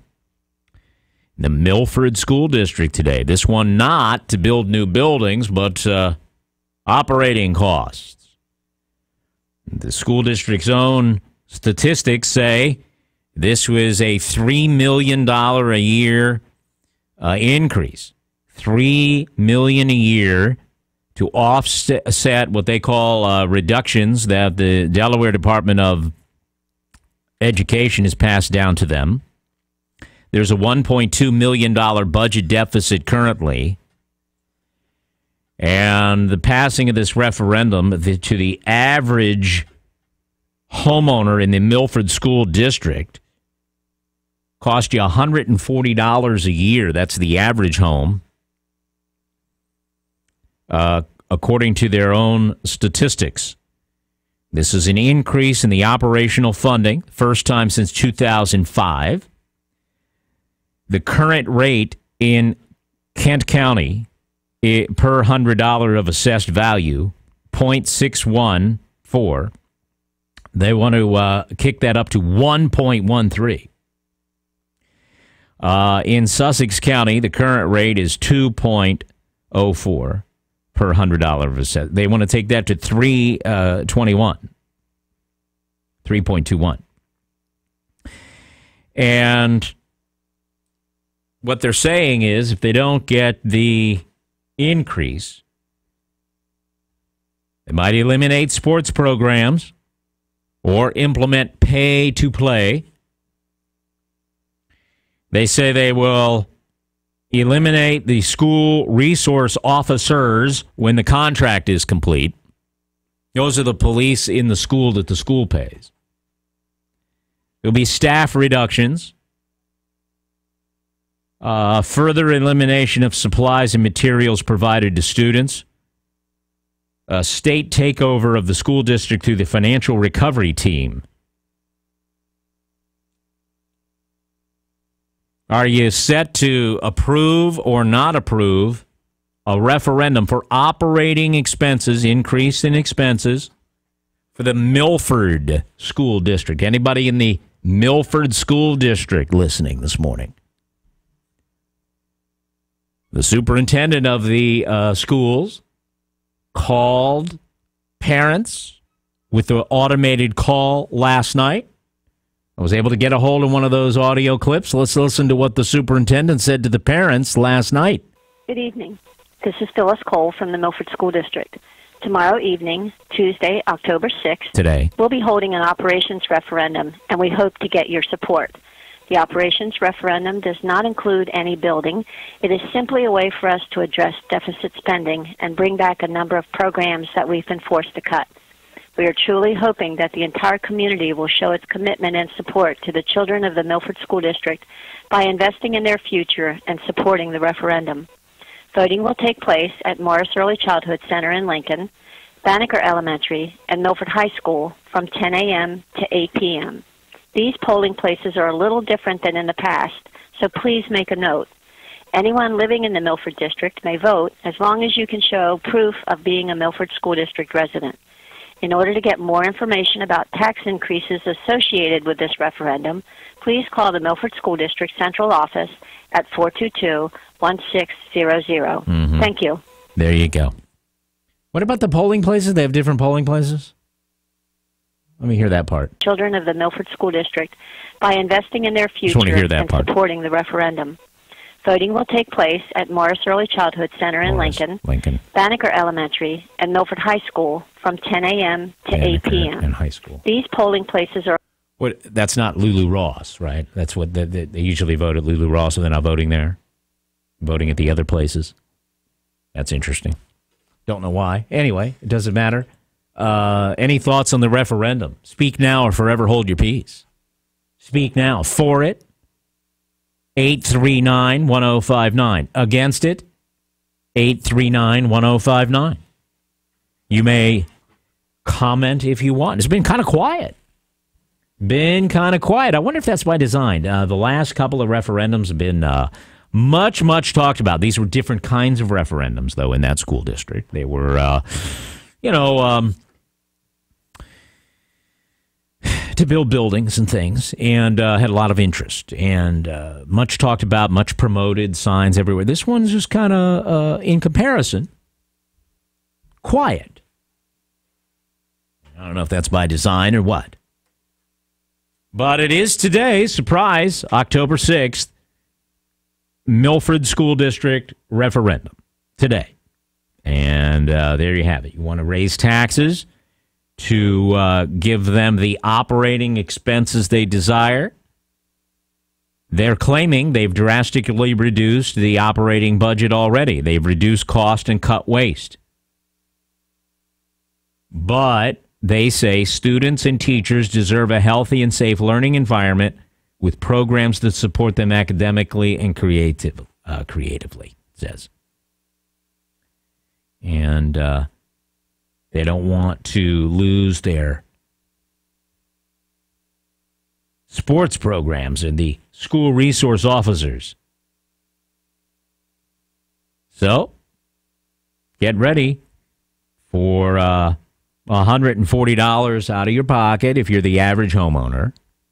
Of course, above average, above that cost. Below average assessed value house, of course, it would be below that, obviously. They claim it's the average, approximately $140 a year. Okay. So that is what's happening in the Milford School District. You have been informed. Now you know where to vote, when to vote, and what they're asking for. And if it's of interest to anyone here, feel free. 839-1059. Thought we needed to bring that up this morning. We were in the middle of talking about something entirely different. But I figured it was worth bringing up.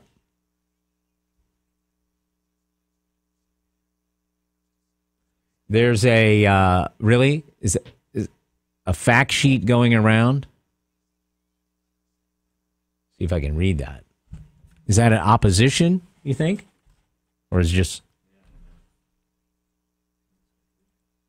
trying to open this. Open image. There we go. This is floating around the community. This was sent to me via email. Milford School District referendum, facts and figure. Tax increase 34%. $150,000 home, the tax goes from $369 to $496, an increase of $130 a year. $250,000 home, it'd be $212 a year.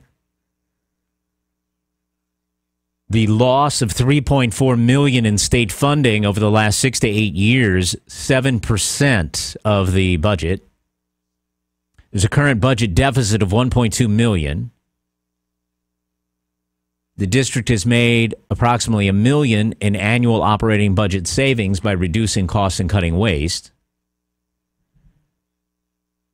The gap between lost funding and budget deficit cost cutting made up by one-time events such as focus funding, sale of property, fluctuations in grant funding. Let's see.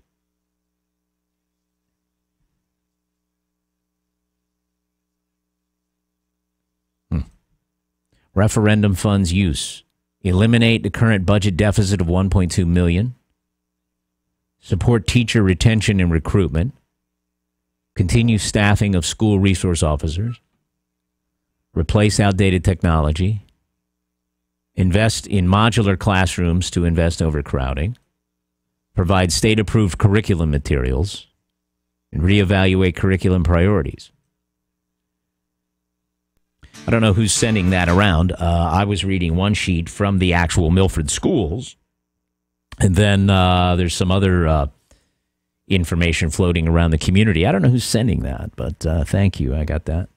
Let's see what Tommy thinks. Tommy's on the road, and Tommy. Good morning, Dan. Hi, you ready for a tax increase? Yes, I am. I retired from the Milford School District several years ago. I've been teaching in a college since then, and I sat on the Milford City Council for several years. And I fought the referendum until this time. They finally have gotten it right. This is what they needed all along. We do need improvements in the school system. We do need to be able to access some of the newer programs and some of the newer technologies, and it is quite expensive. And the state is cutting education funding. None of this is made up. That's all extremely true. And like I say, I fought the referendums that asked for new buildings because we do not need any new buildings. Mm-hmm. However, we do need to help with this referendum. We do need the supplies and the protection and the teachers and the programs and the technologies. If our kids are to compete with other students, like I say, I teach at the college level now, and I know what's expected of these students. And if our students don't get it, they're not going to be able to compete. They're just not going to be able to get into the better schools and be able to be successful. So I really, and I have no vested interest other than the outcome of our students in the future, because I no longer live, I own property though, so I'll be paying the taxes, but I no longer live in the Milford School District, and I certainly do not have any child going to school there. So like I say, it is strictly economics and the needs that the school district has to provide what children actually do truly need. So all I can say to the voting public is please, this time, vote for it. This time, it's the right thing. All right, that's interesting coming from someone who openly says I was against the last two referendum, you were the two that failed, building schools and stuff. This was the question that you would have said yes to all along. Absolutely. Very good. This is what's needed. So, like I say, they've gotten it right this time. This is what is truly needed. And I hope the voting public can get past the other referendums and realize that finally this is the one that needs to pass. Well, we'll wait and see. That remains to be seen. I guess if that's the sentiment, it seems like this would be a no-brainer to pass, right? We'll see. 839-1059 if you have a comment on that. Tommy, thanks. You can share your views as well as you wake up this morning at 10 till 7 o'clock. Delaware 105.9. Let's go to Traffic Watch. Robin Bryson. Dan, traffic's running pretty well on the major routes this morning. A little bit of busy activity in and out of Dover along 13, but no major jams or problems so far. Same thing in Georgetown. You see the volume building along 113 around Route 9 and around Route 404, but nothing to be too concerned with as far as delays go. Still have some flooding issues along coastal areas. Any place where you see road closed signs, please obey them. The highway crews will be updating, will be clearing some of those signs later today and updating the list of roads that are affected by flood conditions still a little later on this morning. But still, use some extra caution and allow some extra time if you're heading into the coastal areas. I'm Robin Bryson with Traffic Watch on Delaware 105.9. You don't have to agree. We figure talk radio means you get to talk too. With people you know from right here. I want to know what people think. Delaware 105.9. All right, here's your complete forecast now. Delaware 105.9 and meteorologist Steve Williams. A coastal flood advisory is in effect for this morning. It'll be partly sunny for today, high 69. Partly cloudy tonight and a low at 55. Sunny to partly cloudy, nice day tomorrow, high 72. And then for tomorrow night, partly cloudy, low 58. Sunshine on Thursday with a high 70. And then Thursday night, it'll be partly cloudy with a low at 61. I'm Steve Williams in the Delaware 105.9 Weather Center. Hi, it's Justine from Mr. P's Pizzeria in Lewis. I am happy to announce we are now open 7 days a week. Yes, folks, Open every day. We're an authentic wood-fired pizzeria with a full menu. We make our own dough and use 100% whole milk mozzarella cheese. 16 years in business, busier than ever. We also specialize in craft beer with 19 taps available, including cask and nitro. Easily found on Kings Highway in Lewis. 645-1900. Slices every day, 11:30 to 3. See you soon. Join us this Saturday for the Delmarva Potting Shed. I am Valerie Cordry, one of the hosts. Every Saturday from 9 to 11, Jake Smith and I will be broadcasting live from East Coast Garden Center.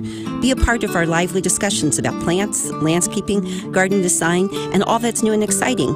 We'll sprinkle in some gardening guests to excite your interest and keep you up to date on the many interesting gardening happenings. And the Delmarva Potting Shed brought to you by Lawns Unlimited, the exclusive mist-away dealer on Delmarva, installing misting and spraying systems to control insects for residential and commercial lawns. Call 645-5296 today or visit lawnsunlimited.com to get started. Also brought to you by Stokely Materials, providing high-quality pavers, retaining walls, decorative stones, sand, soil, and mulch with 2 locations, Route 113 in Georgetown and Route 9 in Lewis.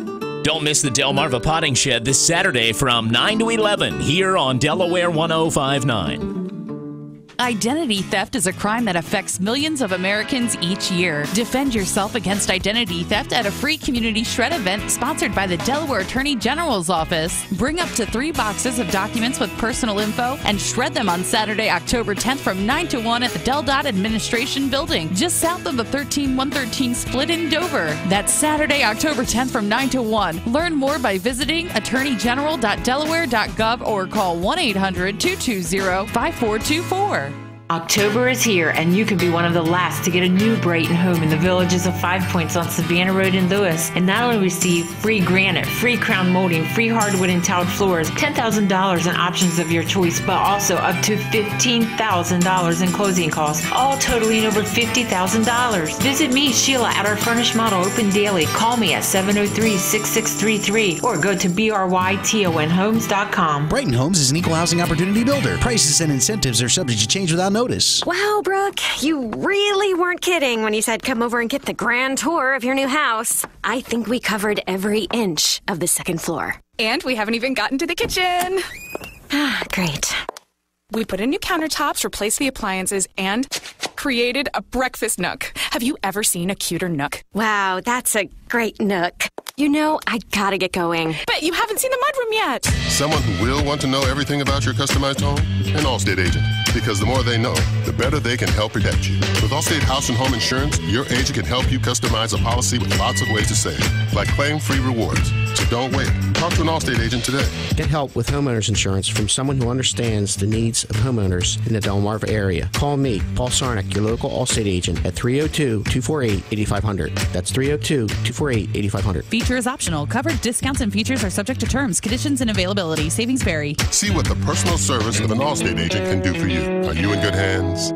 When you give to Goodwill, you give individuals like Yubi inspiration and independence. I noticed Yubi wasn't lifting her head and doing things that babies would normally do. And as time would go on, I would get a diagnosis of cerebral palsy. 2012 was a tough year for Yubi. She was hospitalized for 5 months. And I saw some depression setting in. And I wanted things to change for her.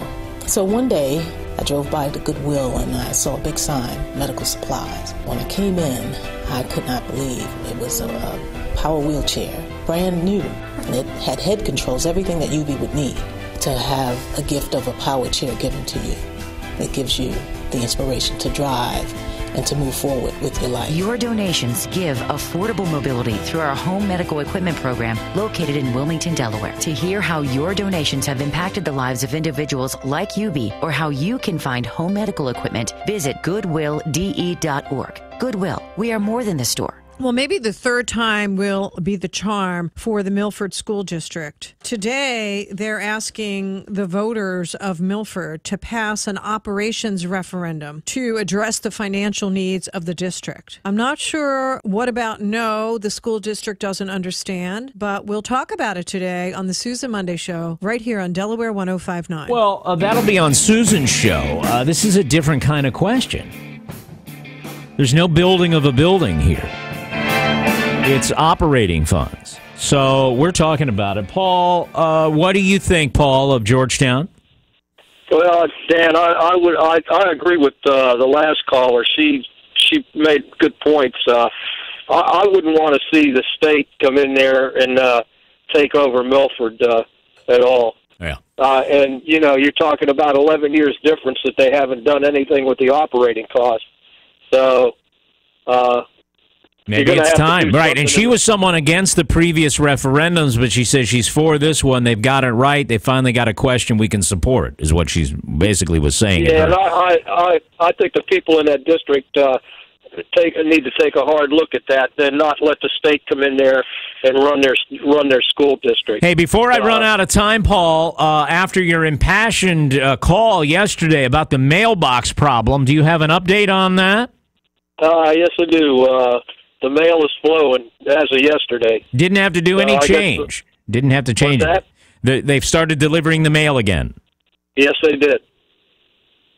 And I mean, Dan, the thing that they put out, that paper that they put out was, in my opinion, very unprofessional. It didn't even have the postal logo on there, nothing. It was just something that looked like something somebody made up and threw in the mailboxes. And just very unprofessional. All right. I got to go over to my mother-in-law's and fight that battle. All right, so you didn't have to do any changes, but they're back delivering. Okay, very good. So far. Squeaky wheel right there. Squeaky wheel getting the grease. Squeaky wheel getting his mail, actually. Coming up on 7 o'clock, beautiful blue sky morning at Delaware 105.9. Good morning.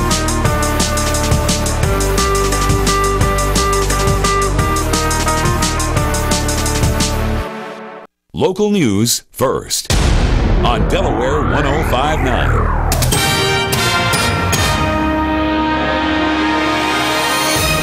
Delaware 105.9 news time is 6:59. Good morning, everyone. I'm Kelly Steele from the Weather Center. A coastal flood advisory is still in effect for the beaches this morning. Other than that, partly sunny. Going to be a gorgeous-looking Tuesday.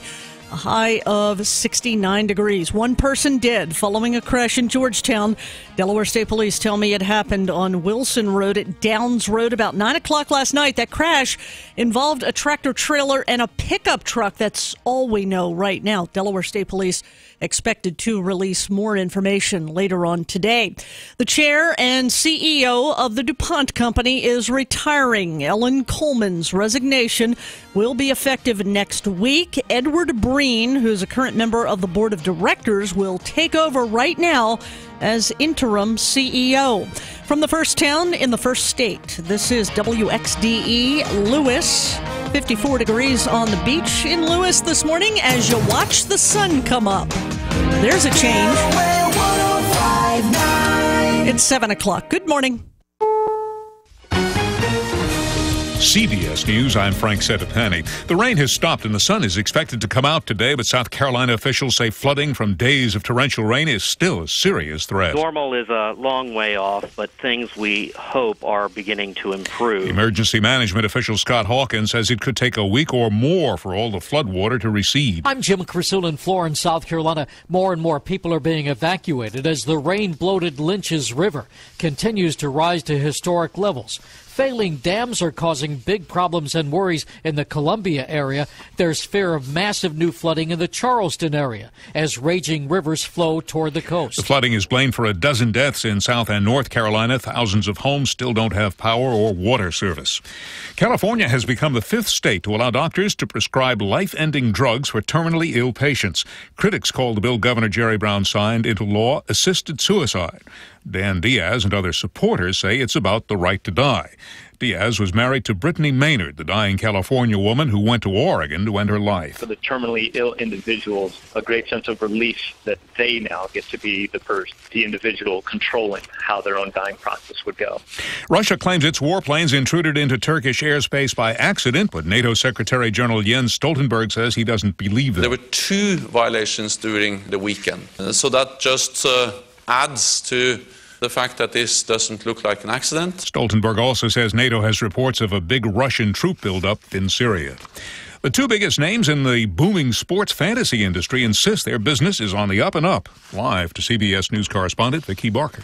DraftKings and FanDuel defending their reputations after a DraftKings manager made $350,000 placing bets with rival FanDuel, apparently using inside information. Gambling attorney Dan Wallach. If the public lacks the same kind of information, it's almost like a rigged game. The company's now reviewing their internal controls. Critics say it's time for external oversight of this unregulated multi-billion-dollar industry. Frank? Authorities in White Pine, Tennessee have charged an 11-year-old boy with murder in the shooting death of a little girl. The 8-year-old female was standing outside, and the 11-year-old boy asked her to go get her little puppies that someone had gave her so he could see them, and she said no. Sheriff Bud McCoy says the boy used his father's shotgun to kill the girl. Neutrinos, subatomic particles produced by nuclear reactions, can change their identity. Japan's Takaki Kajita and Arthur MacDonald of Canada proved that. There certainly was a eureka moment when we were able to see neutrinos appeared to change. That discovery is the reason MacDonald and Kajita have won this year's Nobel Prize in Physics. S&P futures are down 5 points ahead of the opening bell on Wall Street. This is CBS News. As an entrepreneur, you're always on the go. So turn your mobile phone into a business phone system with Grasshopper, the entrepreneur's phone system. Get a new business number or keep your current one. Sound professional with a main greeting and multiple extensions that forward callers to your mobile phone. You can even get voicemails transcribed. Join over 150,000 small businesses who stay connected with Grasshopper. See how it works at grasshopper.com. The entrepreneur's phone system. Meet Vince. Vince hurt himself mountain biking on Saturday. Because weekend warrior. Because noob. Hey. Vince is supposed to host an important presentation, but he's not going anywhere in that cast. What should he do? Rhetorical question. Vince should try GoToMeeting, the simple way to host meetings online, complete with video conferencing and screen sharing. Send out a meeting link and anyone can join from any computer, tablet, or smartphone. Just takes a click. Where do I sign up? Visit GoToMeeting.com to start your free 30-day trial. That's GoToMeeting.com.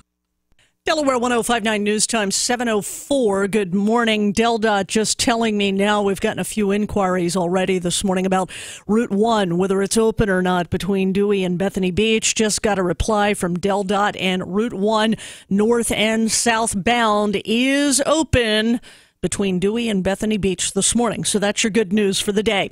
A child is shot in Wilmington. Wilmington police called to the 800 block of Bennett Street for reports of shots fired at 6:30 last night. Police say once they got there, they found a 6-year-old girl had been shot in the knee. She was taken to Wilmington Hospital in stable condition.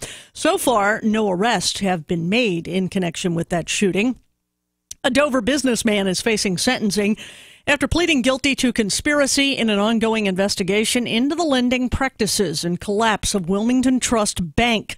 52-year-old Salvatore Leone is to be sentenced today at 2 o'clock this afternoon, almost exactly 2 years after pleading guilty and agreeing to cooperate with federal prosecutors.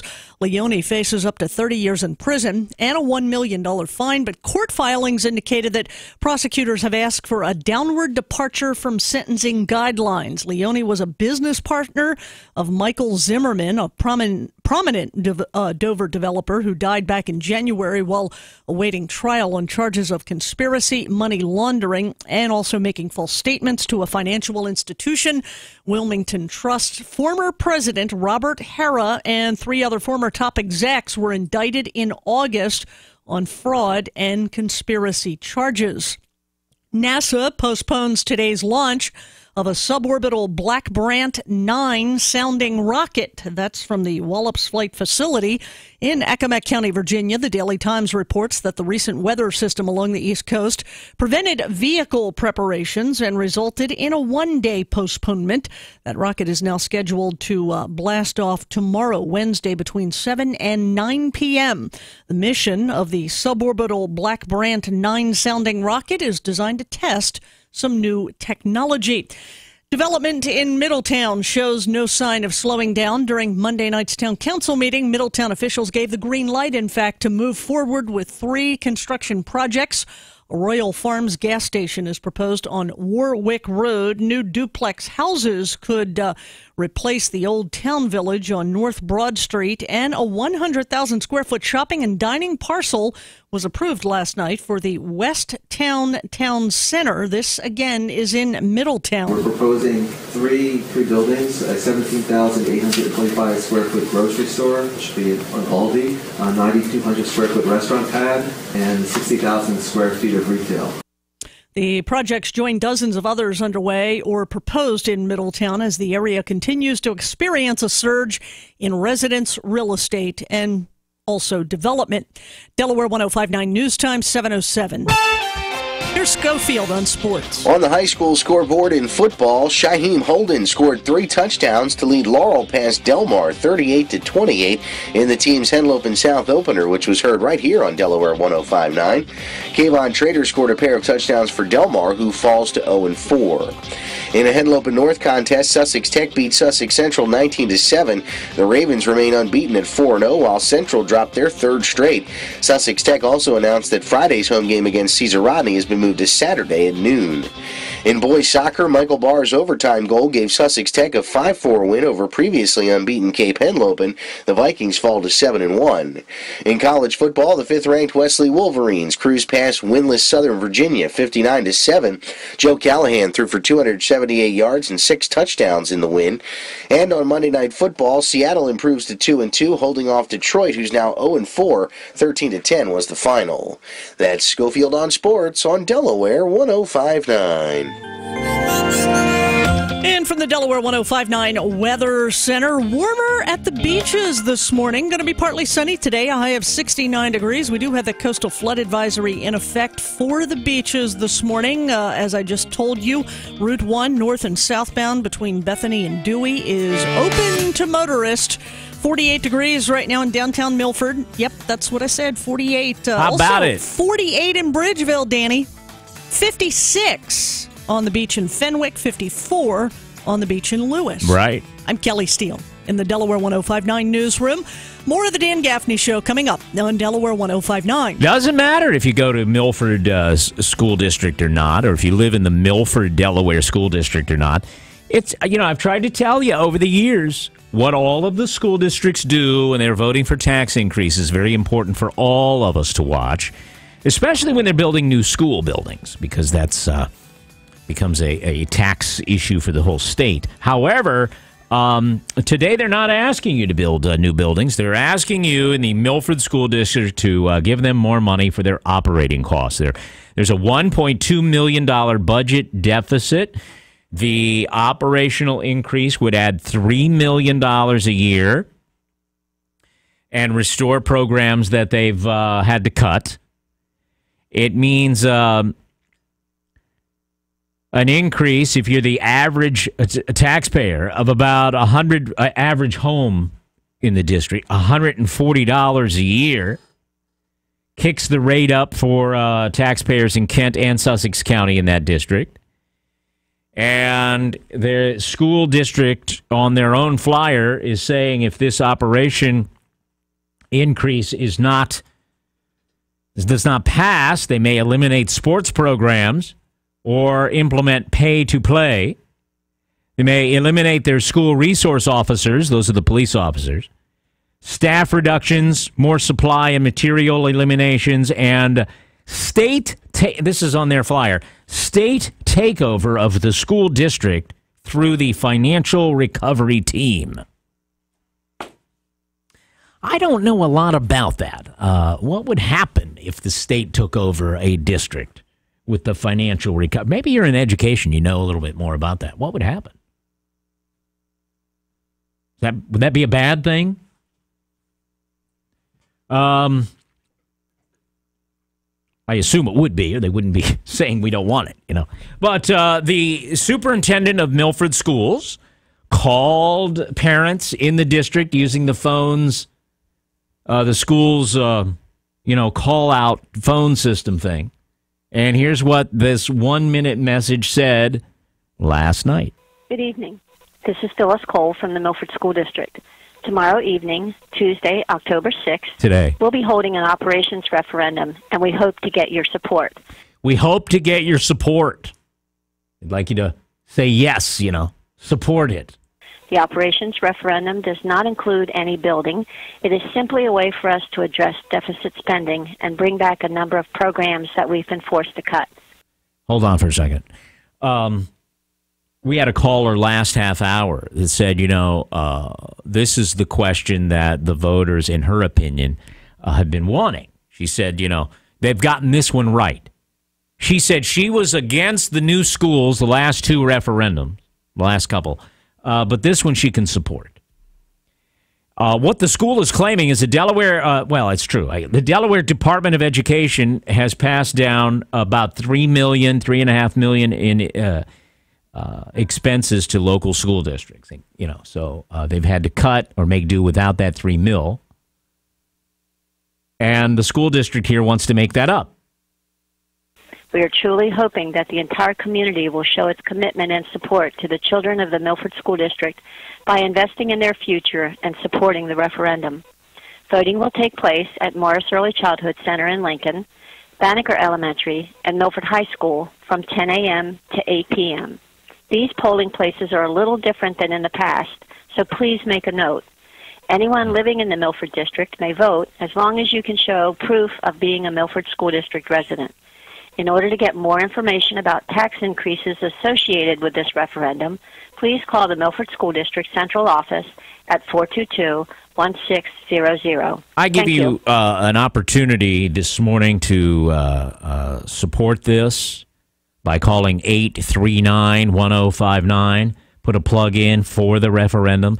I also encourage you to give your honest opinion if you're against.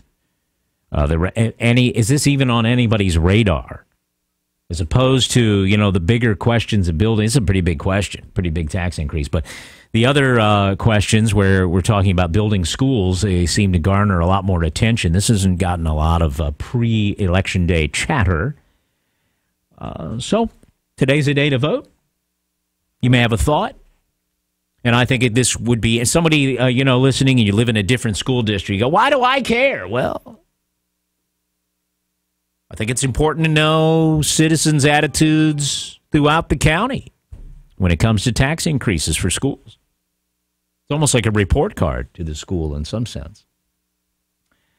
Dave is here on Delaware 105.9. Good morning, Dave. Morning, Dan. I'm totally against it. Why? Don't they need money to operate? They're always wanting to tax. If they want to start getting more money from the people, instead of doing that, why don't they just cut some of their salaries and eliminate a lot of these sports? We don't need all that sports that they're having. If they want to have it after school. Well, they do have it after school. Well, have it on their own. One of the things it says, here's the school flyer. What happens with no operations increase? And the first thing on the list is elimination of sports programs or the implementation of pay to play. In other words, they may just say, look, you want to play sports, you want to play soccer, you'll have to pay your own way. Well, that's the way it should be. Pay your own way. So you like that, yeah. Yeah. Definitely. Why should somebody else support their habit? It's just like somebody smoking or drinking or anything else. Why should you support their habit if you don't want to? Here's something on the insider line. I'll just read this because we share all opinions. Some of you won't like this. Yeah. But I'm putting it out there. You may comment. I have a free and open exchange of idea. I'm reading a quote here on the insider line, right here on my brand new Samsung Note 5. The top-of-the-line phone. My question is, should the district be using a taxpayer-funded call system to push for a tax increase? Shouldn't they have raised money from donations and used an outside firm to promote their wants? I would say yes. Don't use taxpayers' money for anything. Right.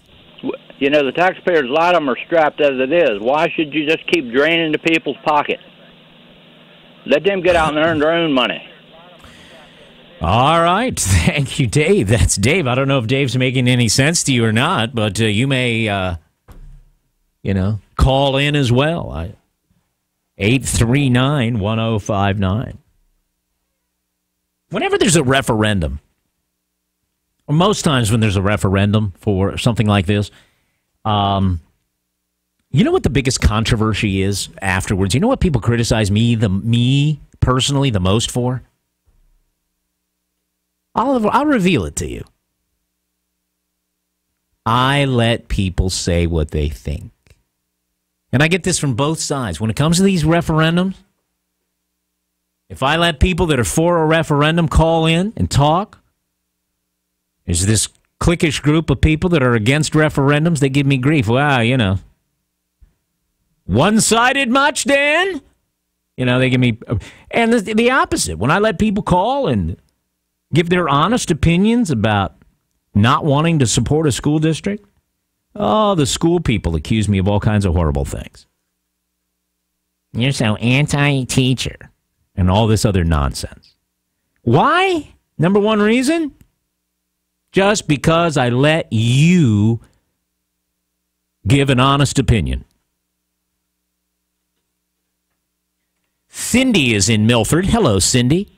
Hi, Dan. Good morning. Morning. My first issue with all these referendums is if you're raising taxes, people that own property should be the ones allowed to vote. If you don't own property, I don't think you should be allowed to vote. Right. It's a property tax increase, right?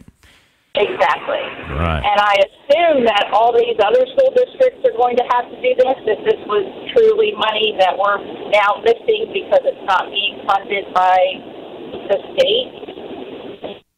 Right. I just think we're going from a far cry from wanting these millions and millions of dollars from a new school to all of a sudden not even knowing if our school district's even going to be in existence because we have no money. It's kind of interesting, right? It says that if they don't get this passed, that something that may happen is called state takeover of the district through the financial recovery team. Well, does that mean that the state would end up paying for everything and we wouldn't have any tax increase? Exactly. So is that a terrible thing? I don't know. I'm just asking myself. That's a great question. I just wonder how many other schools are in this situation, and if it's not, then has this been something that's been going, that should have been foreseen a while ago. It shouldn't have come to this all of a sudden, this big emergency. That if this isn't done, I kind of feel like it's kind of like the other referendum. It's more of a threat than anything else. Thank you so much for the call. Voting is today. Groundhog in Milford on Delaware 105.9. Good morning, Groundhog. Good morning, Dan. I'm not anti-tax. I realize we live in a society where we have to, pay taxes, but I get so sick of the Milford School District coming back and asking for money time after time, and these excuse after excuse. And I think, why should I have to pay for little Johnny's football when I have to worry about feeding my own family and paying my electric bill? I'm just tired of it, and I'm going to vote no, and I highly recommend other residents of Milford vote no against it, too. Because even when it doesn't pass today, I'm going to be optimistic it doesn't pass. She's going to be back next year doing the same thing. Begging again for money. Yeah. Do they make any sense, though, when they say, look, we haven't had an operational increase since 2005, and cost of things going up, the state's cutting what they pay, we got to keep programs, we got to get the money from somewhere. Does that make any sense? It's just like any other household, Dan. When the money's not coming in, you cut back on unnecessary things. We don't need soccer programs and programs like that. How does that benefit our children's future as far as society goes? It's a sport. It's something that they choose to do, and the pay to play is great. If the parents want to make the kids participate in it, or if they choose to, that's fine. Let them pay for it. You'd like to see pay to play? Sure, let them pay to play. It's not something I support. It's not even that I'm against sports. I'm not. But if little Johnny wants to play football, then let their parents pay for it. All right. Not me. Thanks for the call. Also on the insider line, on the robocall. Dan, isn't the robocall the same as a call from the Capitol asking to vote for a certain senator or representative? That doesn't happen. They raise private money and hire a firm to do it. This is someone commenting on the robocall. All right, let's go to, look, what's your opinion? You have an opposing view? Let's hear it. 839-1059. Bill, thanks for calling. Bill in Milford. Good morning, Dan. Hi there. I'm on the fence, but I'm leaning more towards no. Why is that, And Bill? here's my reasoning. The deficit that they're talking about is the money that is no longer there from this race to the top funding that we had a few years ago. Right. Rather than, knowing that money wasn't going to be there forever, they added positions due to that funding. I see. Now that money's no longer available, and they want to keep some of those positions. Why should we have to, the taxpayers, pay for something because they were fiscally irresponsible, rather than saying, all right, well, save some of this money and put it aside because we know it's not always going to be there. They went and spent, well, if I've got $100,000 in my bank account, I'm going to go through that $100,000 and worry about how I'm going to pay for everything later on when the money's gone type attitude. Yeah. The average $140 increase in taxes doesn't consider Sussex County. When you look at the numbers that just came out in the paper last week, right from the district, there's an increase almost double what Kent homeowners taxpayer rates are going to go up. Yeah, the rates are different in the two counties. Always have been. Always have been. Absolutely, and that's understandable.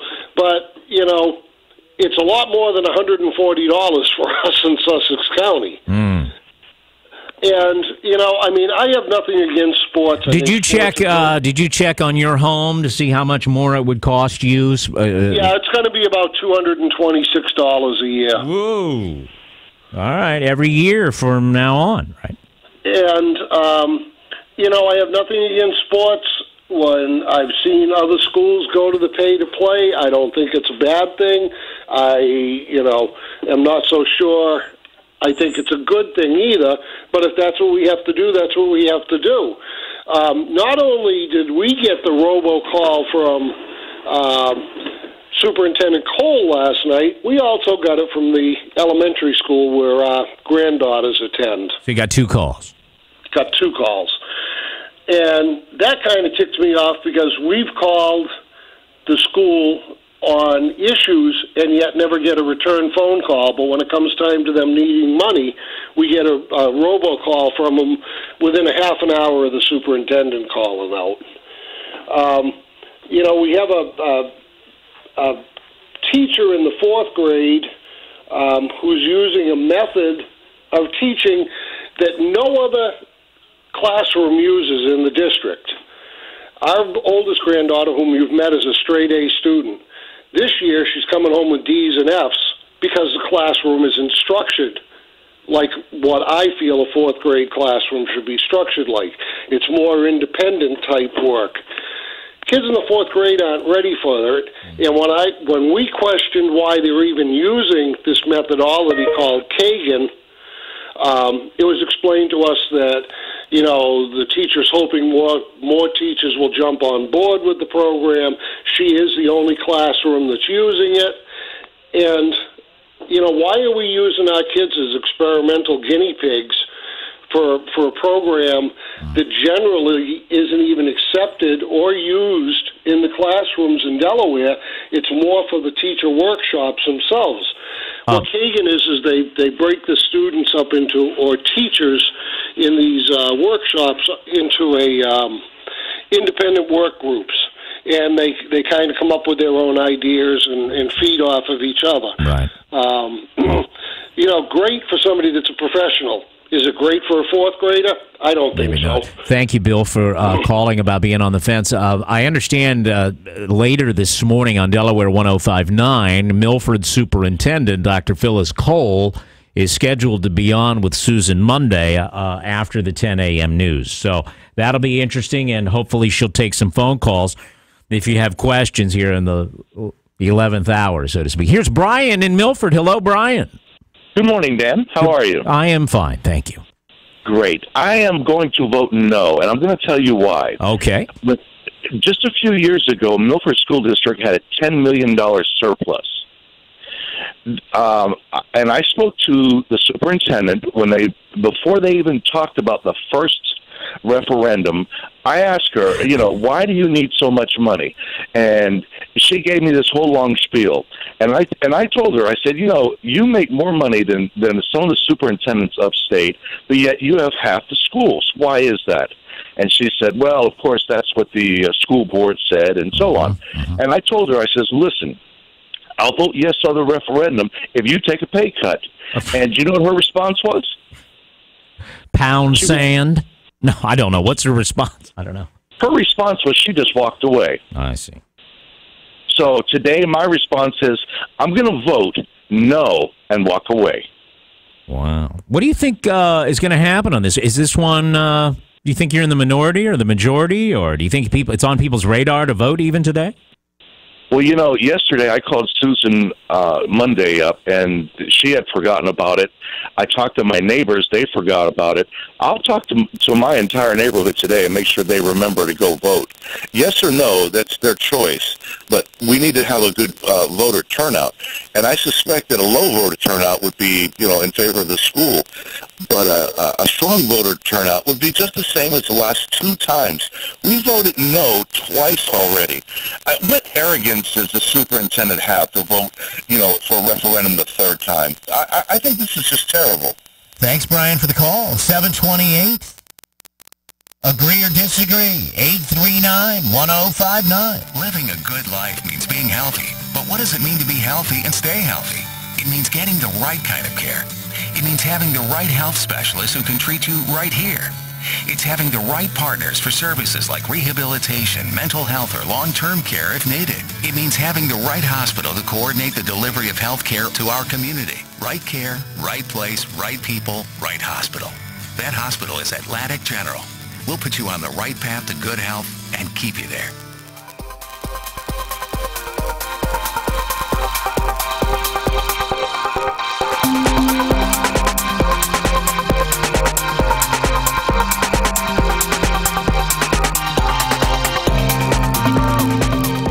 I'm Christina Lassard with Lassard Builders. If you are looking for a new home, one of your biggest challenges is trying to force your family's current and future needs into a specific home plan. At Lassard Builders, our goal is to build a true custom home where you can make changes or add features to one of our plans, or we'll help you design your own. Whether downsizing or expanding, work hand in hand with my father and third-generation builder to build the home that suits your family's current and future needs. Stop by our model home in the East Villages of 5 Points or online at lassardbuilders.com.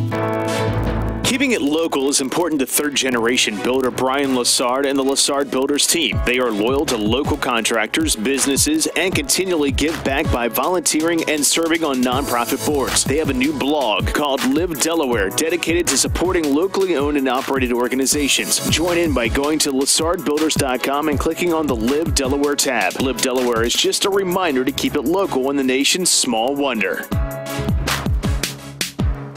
Know before you go. Get Traffic Watch updates with me, Robin Bryson, and our entire team watching Delmarva roadways weekday mornings and afternoons on Delaware 105.9. We are going to go to Brandon to see what he thinks about referendums, raising taxes for Milford schools and any other school. We'll do that coming up. But first, news brought to you by Halpern Eye. 30% off a complete pair of glasses. That's frames and lenses till the end of this month. Kelly. Thank you, Dan. A fatal crash in Georgetown claiming the life of one person and sending another to the hospital. Delaware State Police say it happened on Wilson Road at Downs Road about 9 last night. DSP expect to release more details later on today. A woman who was repeatedly investigated by child protection officials in Delaware has pleaded guilty to second-degree murder. That's in the death of her 4-year-old daughter. 27-year-old Tanasia Milligan faces at least 10 years in prison and up to 25 years behind bars when she's sentenced in January. She could have faced life in prison if convicted of first-degree murder by abuse or neglect. CBS News covers the nation and the world next. Delaware 105.9 news time on this sunny Tuesday morning, 7:31. CBS News Update. More than 1,000 South Carolina residents are waking up in shelters because of all the flooding. Correspondent David Begnaud is in Columbia. Here's the good news. They're expecting sunshine today. The concern, more dams may fail. And that is why the National Guard will be back out in Black Hawk helicopters this morning, looking for people who may need to be rescued. In Columbia, it's heartbreaking. Shelley Manning is dealing with the floods, and so is James Shire. This has been one of the worst things we've seen in the entire time that I've lived here. And you've got people who are displaced from their homes, people whose businesses are wrecked. I don't know how long it will take for all of us to overcome this. Hundreds of roads and bridges remain closed until they can be inspected. Around Charleston, more evacuations as the Edisto River is rising fast. And now, says David Begnaud, the next step for emergency management crews is to restore safe drinking water to tens of thousands of people.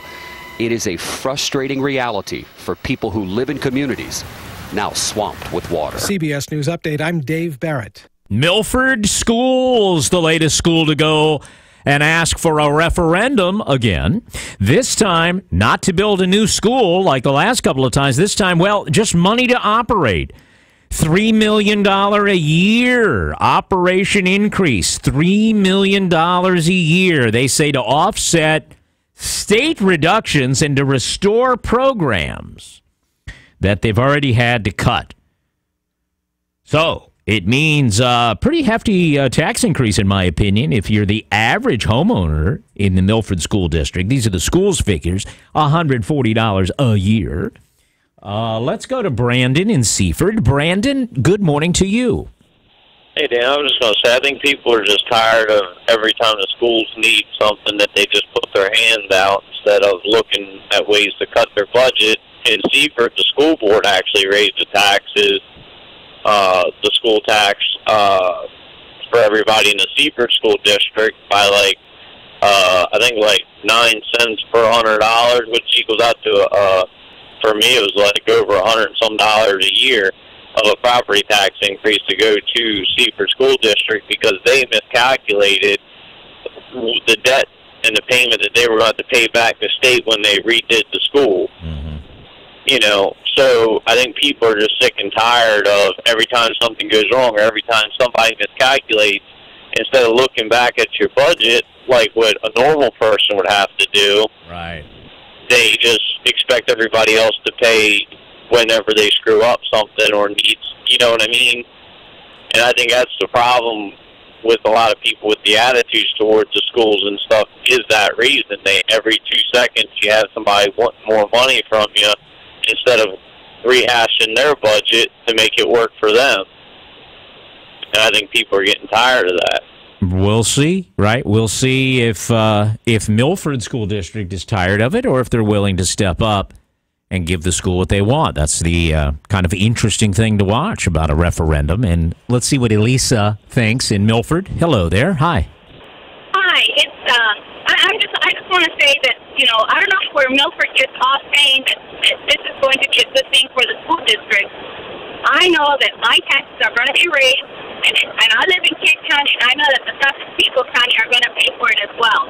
So I think everybody needs to be aware that they should go and vote, and whatever their vote is, I'm saying no because this is ridiculous. Why is it ridiculous? Wait a minute. Haven't they made a good case to you? Why is it ridiculous, in your view, to get more money for the schools?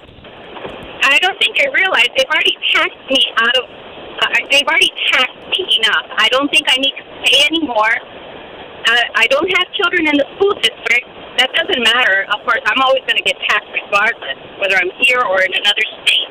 But the fact is, they have enough money. They should be able to know how to use and work their money in what they need to use it for. I just don't think that they should be taxing us just because they want more money. And you know what? Maybe they should look at their raises. Stop giving themselves raises and, put the money where it really needs to go. All right. Listen, let's see who's next here.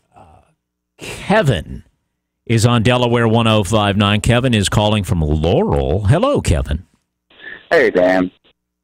Hi, I don't really have a problem with them asking for more money, but I think what ought to happen is in any school district is they ought to have an outside independent audit done of the financial department to see exactly how they're spending their money Well, we do that. In Delaware, the school districts are audited by the elected body, the state auditor, and they do reports of school finances, that sort of thing. Well, that's great, but I think a lot of these school districts are wasting a lot of money on things that they shouldn't waste it on. Right, and that's why we end up voting, right? So you could decide whether or not certain things are important to you. If the school is threatening to cut or change sports programs to pay to play or reduce some staff, the voters get a chance to say yes or no to that. And that's exactly what's going on in Milford. Let's go to Brooks, calling in from Weller's Utility Trailers, one of his minutes here. We want to hear from you. There's a referendum in the Milford School District today to raise taxes to add $3 million a year to operational budget to restore programs and address their budget deficit and that sort of thing. So are you inclined to say yes or no to that? And what are your thoughts? 839-1059. That's what these people are calling in about, and we'd like you to join us. And here's Brooks. Hi, Brooks. Hey, Dan. How's it going? It's good. What's going on at Weller's in Bridgeville? Well, with all the rain and wind finally over, I just wanted to mention we have a line of dump trailers, and they start as small as a 5x8 and go as big as 16 foot. So if you have a lot of branches and stuff you need to clean up, that's a great thing to get. Makes it a lot easier when it comes time to taking the branches or whatever or yard debris to the dump. So you a lot less work instead of having to, shovel it or whatever yourself. You just hit a button, raise it, dump it out of the dump trailer. Yeah, that's right. And they start, in like a homeowner grade, and we have up to, a heavy-duty contractor grade. And another bonus with those things, if you've heard us talk about it before, we have a promotion where you get free items with purchase, and every single one of those dump trailers qualifies for that. And that will be ending as of Saturday, and we are quickly running out of those items that we are giving away with that. So definitely want to encourage people to take advantage of that. Come on in. We open at 9 o'clock, and we'll go out there and show you what we got, give you some demos of what the dump trailers can do.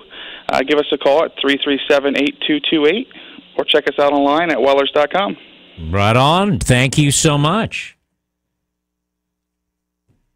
Shannon wrote on my Facebook page at 7:17. I hate getting these after the fact because then it makes me have to go back and try and remember because I don't get them in real time. She says, well, the crazy curmudgeon has spoken. What a loon.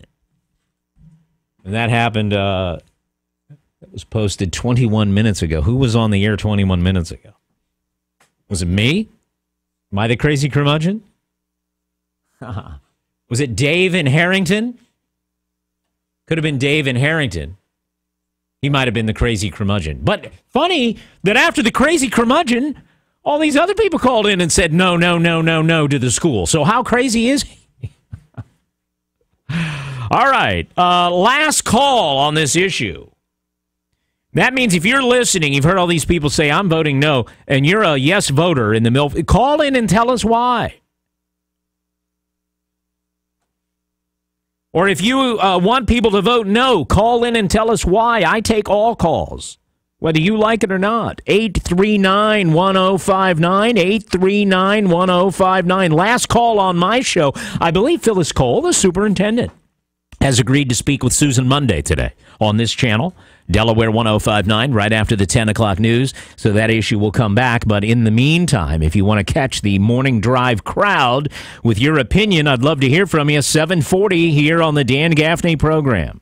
Halpern Eye Care is focused on enhancing patients' quality of life through vision, with locations throughout Delaware, including the newest in Georgetown, specializing in comprehensive eye exams, 24-hour eye emergency care, medical and pediatric eye care, contact lenses, and they're the leader in designer eyewear. Halpern Eye Care performs the highest quality, most technologically advanced eye exams, and they ensure personal attention to each patient. Need an eye exam? Halpern Eye Care has convenient hours with evenings and weekends. Right now at at Halpern Eye Care. Save 30% off your complete pair of glasses. That's 30% off frames and lenses only at Halpern Eye Care. And you don't need an eye exam to take advantage of this great offer. Valid outside prescriptions are welcome. For complete details and to schedule your appointment, visit online, halperneye.com, or call 1-800-734-2010. Remember, save 30% off your complete pair of glasses at Halpern Eye Care. Some restrictions apply. Visit halperneye.com for complete details. Expires 10/31/15.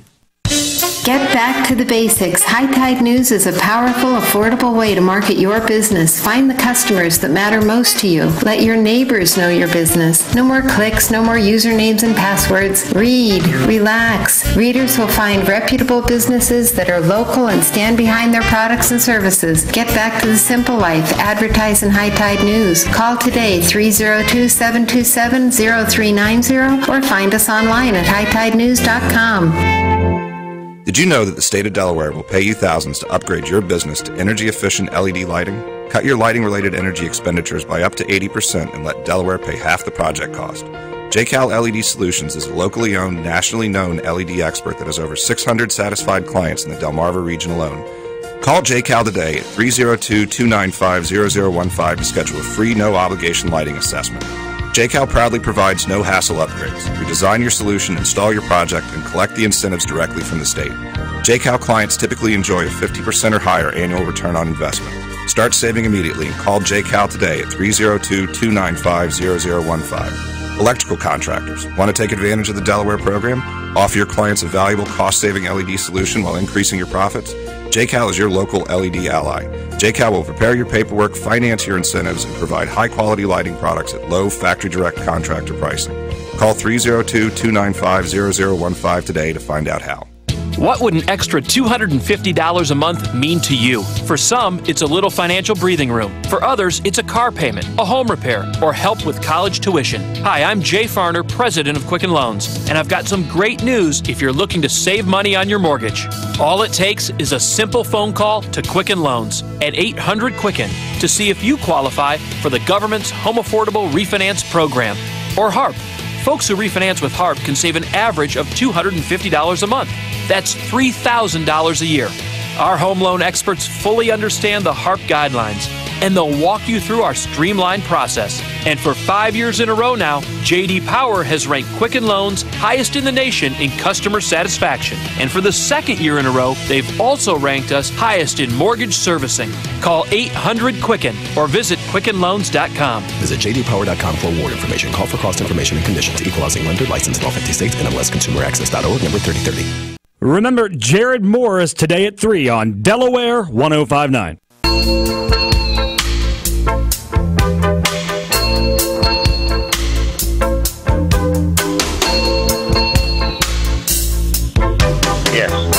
Milford voters go to the polls today, and you're asked to vote yes or no for operating cost increase of $3 million a year.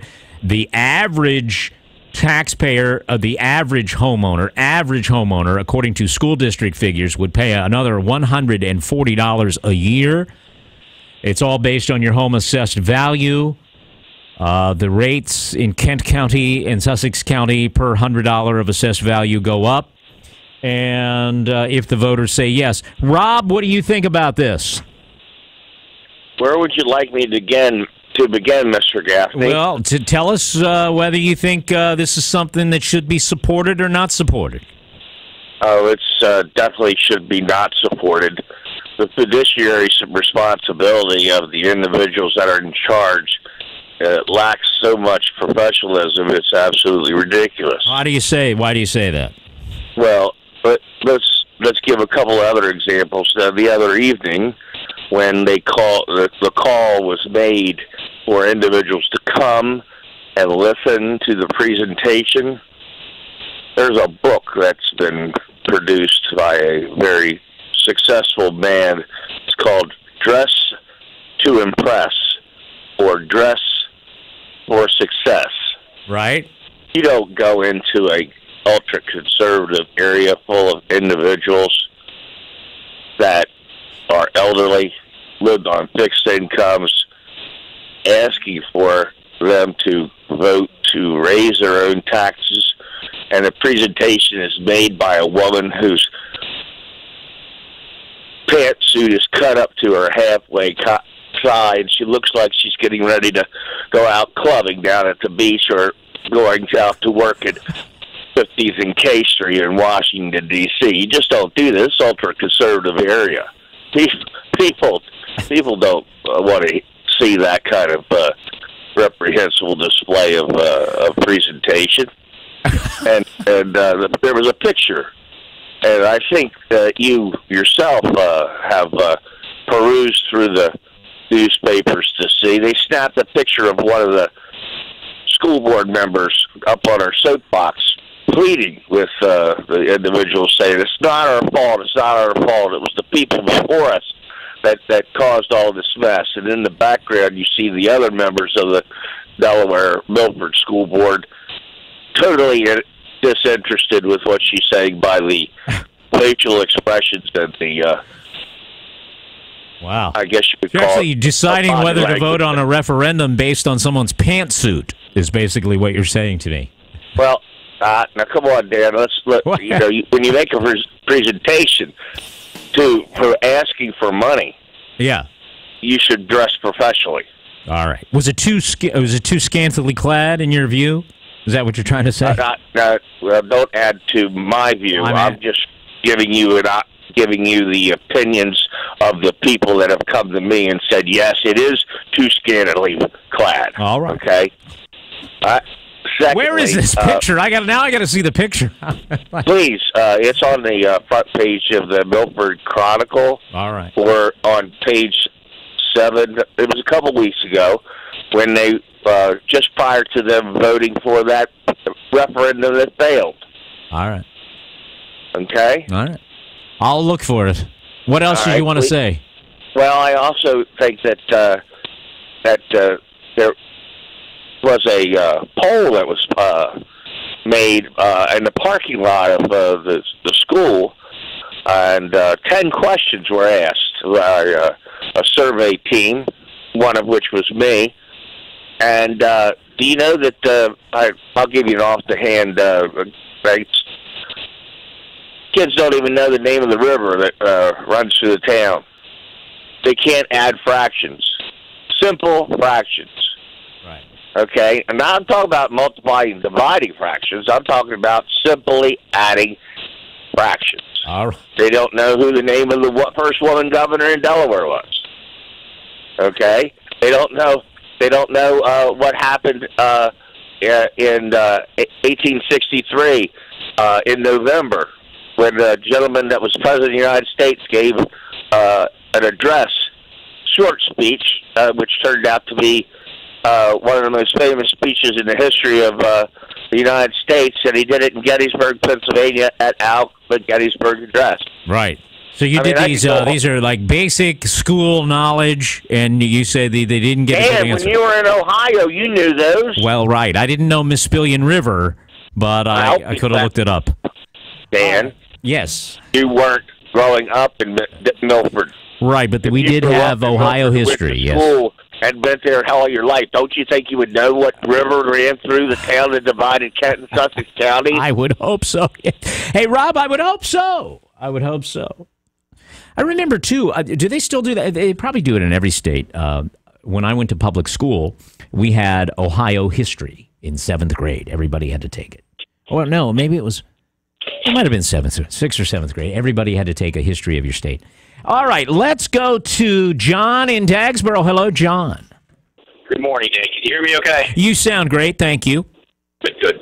My wife wants to know why I'm concerned with this, because we live in the Indian River School District, so we don't have a dog in the race, so to speak, but we do, because my fear is, other school districts will become as lazy and irresponsible with their cash as Milford's done. And my problem is, why are they going to punish the students and take sports away from them? Why is that even an option if the administrators can't handle the checkbook?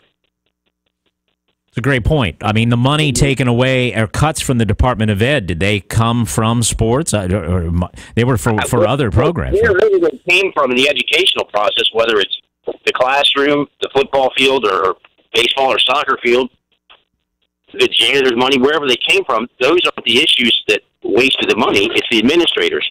Punish them. I mean, Indian River's pretty financially responsible down here with Dr. Don and Charles Byerly and some of the others on the board. They, they watch every penny. Right, and I think the new board member down there, Heather Statler, we've talked to her a couple of times. She seems to be also very concerned and on the ball. I mean, someone mentioned they had a $10 million surplus.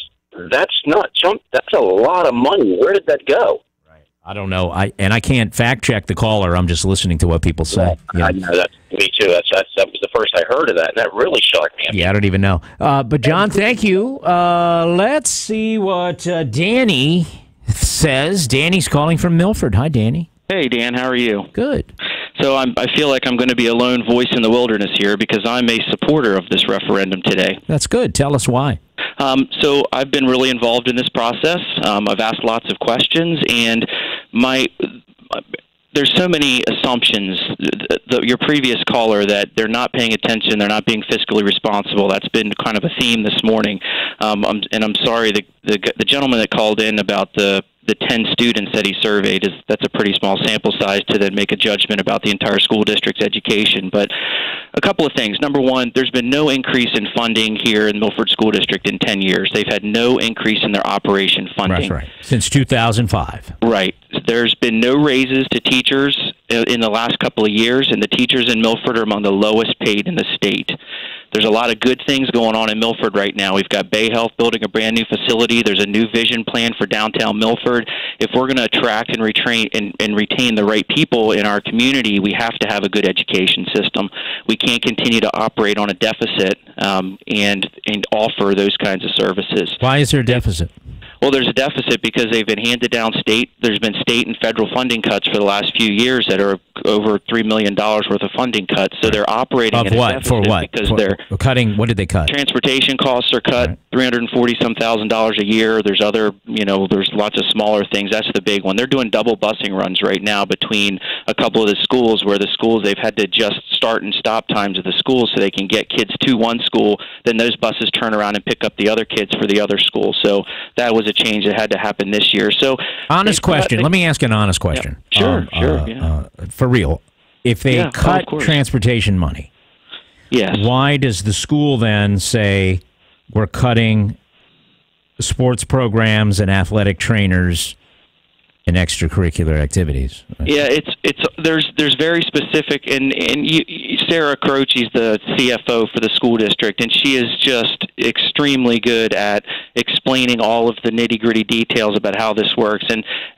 that's one of the things that's frustrating is people call and say, well, they're not being fiscally responsible, and I've watched them dig and dig and dig through this budget and cut all that they can cut. The budget's on the district website. If anybody thinks that there's wasteful spending, they're very transparent. Right. There's a citizens oversight committee that meets and reviews the budget. They're not trying to hide anything. It's all visible. Everybody can take a look. So when you end up in this situation, it's like any of us that if your income didn't change for 10 years, your expenses go up and actually your income goes down because some of your revenue streams go away. You have to find ways to save money. So there's some coaching positions that have been cut. So and it's not just sports. Everything's had to take a hit here. So they've had Odyssey the Mind has been cut. After school programs for choir was cut. Assistant coaching positions cut. Middle school track teams cut.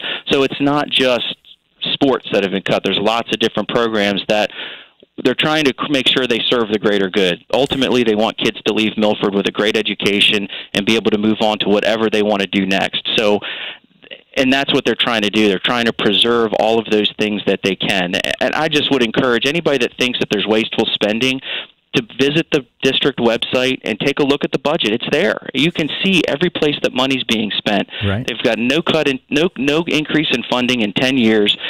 They're doing everything that they can to be fiscally responsible. This is a new administration team. They're doing all that. And it really frustrates me that people complain about what happened 10 years ago or 15 years ago. And I'm not voting yes because people that don't own property can vote yes. Those are things that, number one, happened in the past, and there are things that are federal election laws that we have no control over. We're bound to what the federal government or the state government says we can do. Danny, so I'm sure you can tell I'm pretty passionate about this. Yeah, I think no it's problem. The right thing to do. I've got kids in the school district. It's the right time for Milford. This is a yes vote, and I know I'm never going to convince a lot of folks that it is, but in my mind, this is a yes vote. I've done the research. I've looked at all the details. It is time. It is time for us to move this school district forward. It is time for us to say yes and pass this referendum. Yes. Listen, Danny, thanks for the call. Sure. Thank you. Let's see what Ted thinks. Ted's in Milford. Property owner Ted. Hello, Ted. Good morning. What do you think? I wish I could believe the last caller, but, what new administration is he talking about? Phil Scull has been there for years. There's actually some of the board members have been on there so long that people say that they've been there since the Civil War, and that's an inside joke. Right. But here's the problem with the budget. There is a deficit. It's $1.2 million. I went to the advisory meetings. I've gone to the school board meetings, which are extremely boring. And the thing is, I asked Croce, the CFO, I said, well, could you be satisfied with $2 million? I mean, give a break, give a little, on your end, because this time last year, there was 2 referendums to build the middle school and raise the taxes $2 million. Yes. They both failed. Then in May, they had another referendum. Hey, guess what? We'll build a high school this time. You didn't like the middle school? We're gonna build a more expensive high school, and we want to raise the taxes again. And they got even a worse no vote. Less confidence in this new administration that guy talked about. And then here it is 1 year later, another referendum. Now it's $3 million. So there's no compromise on their end. I think it's obscene that they can get 5 votes on 5 different referendums. A lot of them are repetitive, of course, but within 1 year you got 5 referendums. They're just going to beat the taxpayer into the ground until they submit. And here's the most egregious part. If you go to greatschools.com or .org, you can look up the test scores. 63% of the students at the high school fail science. 37% fail math. What is in this budget besides Common Core, which is a horrendous curriculum, is going to improve those students? You know what I was told? I was told at one of those Buccaneers Tomorrow meetings, well, we're going to, and part of this money is to offer these other programs like culinary arts and ROTC. See, they're trying to transform. Ted, I have a hard break. This topic continues in a few minutes. You're welcome to call back because I want to hear I want to hear you out. Like I heard Danny out. I want to hear you out. And you too. A lot of people calling in. We got to get caught up here. Okay. Local news first on Delaware 105.9.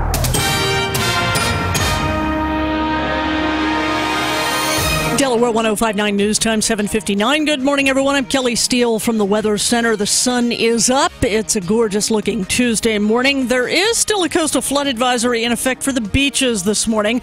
Other than that, partly sunny and a gorgeous day, a high of 69 degrees. A convicted sex offender who recently finished a 10-year prison sentence in Maryland for sexually abusing 2 young boys has pleaded guilty to related charges in Delaware. 51-year-old Jeff Tolson pleaded guilty to 1 count of second-degree rape on Monday and was immediately sentenced by a Kent County judge to 10 years in prison. According to court records, Tolson sexually abused the boys at locations in Maryland and Delaware more than a decade ago. He was indicted in Delaware in April of 2006 on 3 counts of first-degree rape and some other offenses. He pleaded guilty the very next month in Kent County, Maryland, to second-degree assault and some other offenses. From the first town in the first state, this is WXDE Lewis. Delaware 105.9. It's 8 o'clock. CBS News, I'm Frank Sedapani. The sun is coming up for the first time in days, but South Carolina emergency official Scott Hawkins says